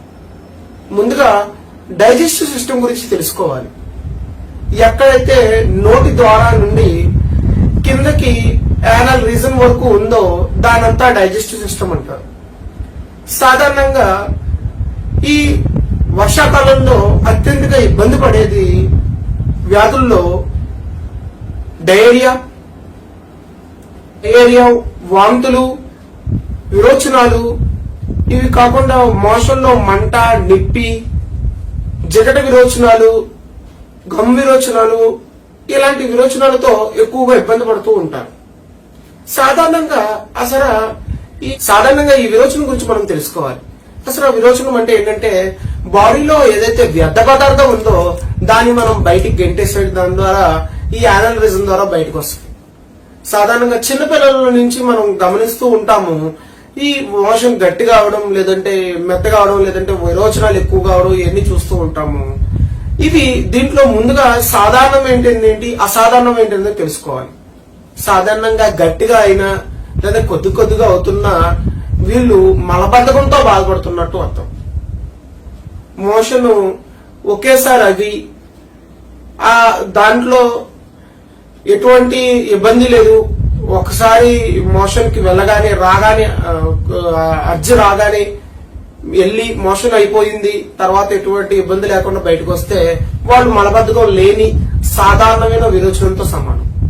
ఇవి కాకుండా నీటి విరోచనాలు, నీరులాగా అవడం, పలచగా అవడం, లేదంటే గమ్ మోషన్స్ అంటే జిగటగా జెల్లీలాగా మెరుస్తూ ఉన్న మోషన్స్ అవడం, ఇవి విరోచనాలు అంటారు. దీన్ని డయేరియా అనొచ్చు, ఎక్కువగా అవుతే వీటిని డయేరియా అనొచ్చు, లేదా ఇది ప్రమాదకరమైన సూచనలోని డైజెస్టివ్ సిస్టమ్ లో ప్రమాదకరమైన సూచనలు అంటారు. సాధారణంగా దీంట్లో ముందు మలబద్ధకం గురించి తెలుసుకోవాలి. ఈ మలబద్ధకస్తులు ఎలా ఉంటారంటే ఈ పదంలోనే బద్ధకం అంటే మోషన్ రాదు. వాళ్ళకి శరీరంలో ఇది రావడానికి చాలా ముక్కుతారు. చిన్నపిల్లలు అయితే ఏడుస్తారు, ఎంత బాధపడుతూ ఉంటారంటే వచ్చిన తర్వాత కొద్దిగా అవుతుంది. దీనికోసం వాళ్ళు చాలా యాతనలు పడుతూ ఉంటారు, రకరకాల మందులు తీసుకుంటూ ఉంటారు. తీసుకోగానే తెలియకుండానే అయిపోతూ ఉంటది, లేదంటే గ్యాస్ గాలి పోతున్నప్పుడు దాంట్లో పోతూ ఉంటది. ఇలా రకరకాల ఇబ్బందులు పడుతూ ఉంటారు. ఈ సాధారణంగా మలబద్ధకం అనేది ఏంటంటే ఇది చాలా కారణాలు ఉంటాయి వీటికి రావడానికి. మొట్టమొదటిది చిన్నప్పటి నుంచి వీళ్ళకి వ్యవస్థ ఇలాగే ఉండడం. 2 బాగా యాంటీబయోటిక్స్ ఇలాంటి ఎక్కువగా వాడడం. 3 తీవ్రమైన వ్యాధులైన డయాబెటిక్ ఇలాంటివి ఉండడం. సిస్టమిక్ వ్యాధులైన చాలా క్రానిక్ డిసీజ్ ఎన్నాళ్ళ నుంచో రన్ అవడం. ఈ వ్యాధిగ్రస్తులందరికీ కూడా వీళ్ళకి మలబద్ధకం అనేది సహజం. ఈ మలబద్ధకాన్ని మనం గుర్తించాల్సింది ఏంటంటే ముందుగా వీళ్ళు మోషన్ సాటిస్ఫైగా అవడం, ఇంకా కొద్దిగా ఉందండి అని ఫీల్ అవుతూ ఉంటారు.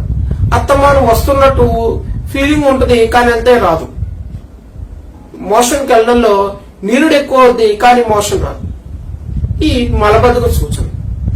ఈ ప్రమాదకరం ఏంటంటే ఈ మలబద్ధకం ద్వారా వీళ్ళకి పైల్స్, ఫిస్టుల్లా ఇలాంటి ఎన్నో ప్రమాదకరమైన వ్యాధులన్నీ సూచిస్తూ ఉంటాయి. ఈ వర్షాకాలంలో ఈ మలబద్ధకస్తులు దీన్ని ఏదైనా ఫుడ్ ఏమైనా తీసుకున్నప్పుడు వీళ్ళకి విరోచనాలు అయినప్పుడు కడుపు నిప్పు వచ్చి విరోచనాలు అవుతే వీళ్ళు ఎప్పుడు మనకి గట్టిగా ఏదంటే ఇప్పుడు మోషన్ లో జిగురు పడుతుందండి అంటారు. ఆ జిగురు ఏంటంటే ఏదైతే మన జీర్ణ వ్యవస్థలో మంచి బ్యాక్టీరియా ఉందో అది అంతా కూడా వెళ్ళిపోతూ ఆ మంచి బ్యాక్టీరియా ద్వారా ఈ వాసనతో కడుపు నిప్పుతో మోషన్స్ అవుతూ ఉంటాయి. దీనికి చాలా కారణాలు ఉంటాయి. పారాసైట్ ఇన్ఫెక్షన్ అవ్వచ్చు, బ్యాక్టీరియల్ ఇన్ఫెక్షన్ అవ్వచ్చు, వైరల్ ఇన్ఫెక్షన్ అవ్వచ్చు. దీనికి చాలా కారణాలు ఉంటాయి. దాన్ని మనం వైద్యుడి ద్వారా టెస్ట్ చేయించుకుని మాత్రం చెప్పగలం. టెస్ట్ ద్వారానే ఇటు మనకి బయటికి తెలుస్తాయి. ఇంకా సాధారణ విరోచనం.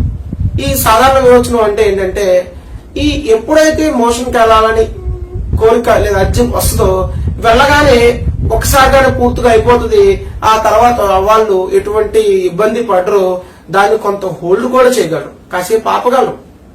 అంటే ఎక్కువసేపు ఆపితే అది సాధారణ మంచి పద్ధతి కాదు. కొద్దిసేపు ఆపగలరు, కానీ మలబద్ధకస్తులోను విరోచనాల్లోనూ ఆపలేరు వాళ్ళు. గ్యాస్ పోతున్నప్పుడు కూడా వెనకాల నుంచి మలం అనేది పోతూ ఉంటుంది. వీళ్ళు ఎటువంటి ఇబ్బంది పడరు, నిప్పి మంట ఎటువంటి ఉండదు. తర్వాత విరోచనాలు లేదా డయేరియా. ఈ డయేరియా అంటే విరోచనాలు సాధారణంగా ఈ వర్షాకాలంలో కలరా, ఇంకా టైఫాయిడ్ లో కండిషన్ లో కూడా కొన్ని విరోచనాలు అవుతూ ఉంటాయి. రక్త విరోచనాలు, నల్లగాంటి విరోచనాలు అవుతూ ఉంటాయి. ఈ విరోచనాలు ముందుగా గుర్తించాల్సిందంటే ఎక్కువగా అవుతూ ఉంటాయి. అయిన ప్రతిసారి నీరసపడిపోతూ ఉంటారు, తొందరగా డీహైడ్రేట్ అయిపోతూ ఉంటారు. ఇవి గుర్తించడం ఎలా అంటే కడుపు నొప్పి ఉంటది, లేదంటే ఎక్కువగా అవుతూ ఉంటాయి, లేదంటే నీరసపడిపోతూ ఉంటారు, పెదాలు ఆరిపోతూ ఉంటాయి. ఈ విరోచనాల్లో పలచగా అవడం కానీ, నీరుగా అవడం కానీ, లేదంటే ఇండైజెస్ట్ మెటీరియల్ అవుతూ ఉండడం కానీ ఇలాంటివి జరుగుతూ ఉంటాయి. వీటికి గల కారణాలు ఏంటంటే కంటామినేటెడ్ అంటే అపరిశుభ్రమైన ఏదైతే వండేటప్పుడు కానీ ఈగలు వాడడం కానీ ఏదైనా ఉండడం వల్ల ఆ పదార్థాలు తీసుకున్నా లేదా తాగినా ఈ విరోచనలు అవుతూ ఉంటాయి. వీటి వల్ల చాలా ప్రమాదకరం. వీటిని గుర్తించడం ఇనీషియల్ స్టేజ్ లో గుర్తించకపోతే ఎంత ప్రమాదకరం ఏంటంటే డీహైడ్రేట్ అయిపోయి మనిషి చనిపోయే అవకాశాలు కూడా ఉన్నాయి. వర్షాకాలంలో అత్యంత ప్రమాదకరమైంది ఈ డయేరియాని. దీన్ని మనం గుర్తించగానే ముందు కొద్దిగా ఏదైతే వాటర్ లో లైట్ గా సాల్ట్, లైట్ గా షుగర్ వేసుకోవాలి తప్ప ఎక్కువ సాల్ట్, ఎక్కువ షుగర్ వేసుకున్న విరోచనాలు ఇంకా ఎక్కువ అవుతాయి. పచ్చటి ఫుడ్ తీసుకోవడం ప్రయత్నించాలి. అంటే జావా లేదంటే ఉప్పు తక్కువ వేసుకుని తీసుకోవడం పట్టించాలి. టీ, కాఫీలకు దూరంగా ఉంటే ముందుగా ఈ విరోచనాలను కొద్దిగా మనం తీసుకుని తర్వాత బయటకు వెళ్లి ఏదైతే ఆ హాస్పిటల్లో వైటాలిటీ చూసి అంటే పల్స్ రేటు, హార్ట్ రేట్ చూసి దాన్ని బట్టి మనకి టాబ్లెటా లేదా సెలైన్ ఎక్కించాలా అనేది చూస్తాం. సాధారణంగా ఈ వర్షాకాలంలో ఎక్కువగా మనకి ఇబ్బంది పడేది ఈ విరోచనాల ద్వారా. వీటి ద్వారానే కొత్త కొత్త వ్యాధులను మనకి తెలుసు వస్తాయి. దీంట్లో పారాసైట్ ఇన్ఫెక్షన్ అనేది చాలా ప్రమాదకరం. దీని ద్వారా ఐబిఎస్ లాంటి ఇరిటేబుల్ బౌల్ సిండ్రోమ్ కూడా తయారవుతూ ఉంటాయి. ఈ పారాసైట్ లోని ఏదైతే ఈ లెంబ్రికస్ ఉందో వీటిలో ఉన్న ఈ పారాసైట్ ఇన్ఫెక్షన్ మన శరీరంలో ఉన్న రక్తానంతా పీల్చేస్తూ ఉంటది. దీనికి మనం ఎలా ప్రయత్నం దీన్ని తప్పించుకోవాలంటే ఈ కడిగిన వస్తువులు ఈ చేతులు కడుగుతూ ఉండాలి. ఈ ఏదైనా కూరగాయలు కానీ ఏదైనా బయట తీసుకొచ్చినప్పుడు అవి ఇప్పుడు ఉప్పు నీళ్లతో బాగా కడిగి ఆ తర్వాత వాడాలి. వేడిగా ఉన్న వస్తువులు తీసుకోవాలి. ఎక్కడా కూడా డైరెక్ట్ గా ఏది బేర్ హ్యాండ్ తో కానీ బేర్ ఫుట్ తో కానీ తిరగకూడదు. ఎందుకంటే ఈ పారాసైట్ ఇన్ఫెక్షన్ అనేది ఈ ఉపరితలం మీద ఉండడం వల్ల ఇవి తొందరగా డైజెస్టివ్ సిస్టమ్ ద్వారా లోనకి వెళ్తూ ఉంటాయి, అన్ని వ్యాధులను కలిగిస్తుంటాయి. ఈ వర్షాకాలంలో అత్యంత ప్రమాదకరమైనవి ఈ జీర్ణ వ్యవస్థలో ఇవి. సాధారణంగా ఇవి మనం ఎలా తప్పించుకోవాలనేది కూడా నేర్చుకోవాలి. ముందుగా ఏంటంటే వేడివేడి ఆహార పదార్థాలు తీసుకోవాలి, కడిగి శుభ్రంగా ఉన్న పాత్రల్లో తీసుకోవాలి. అపరిశుభ్రంగా ఉన్న ప్రదేశాల్లో ఉన్న కూరగాయలని కడిగి తెచ్చుకోవాలి, లేదంటే వాటి తీసుకోకుండా ఉండడం తీసుకోవాలి. బయట ఫుడ్ ని అవాయిడ్ చేయాలి. ఎందుకంటే ఫుడ్ వేడిగా ఉన్న ఏదైతే మనకు వడ్డించే పాత్రలు శుభ్రంగా లేకపోయినా కూడా మనకి పారాసైట్ ఇన్ఫెక్షన్ అనేది తొందరగా వస్తూ ఉంటాయి. ఇవి కాకుండానే ఈ వీటిల్లో అసలు ఈ మలబద్ధకస్తులకి ఎలా తప్పించుకోవాలి, విరోచనాలు వచ్చినప్పుడు ఎలా తప్పించుకోవాలంటే వీళ్ళలో కొంతమంది అంటే కొన్ని ఒక్కోసారి ఇటువంటి వ్యాధులు కాకుండా మామూలు సాధారణంగా కూడా విరోచనాలు అవుతూ ఉంటాయి.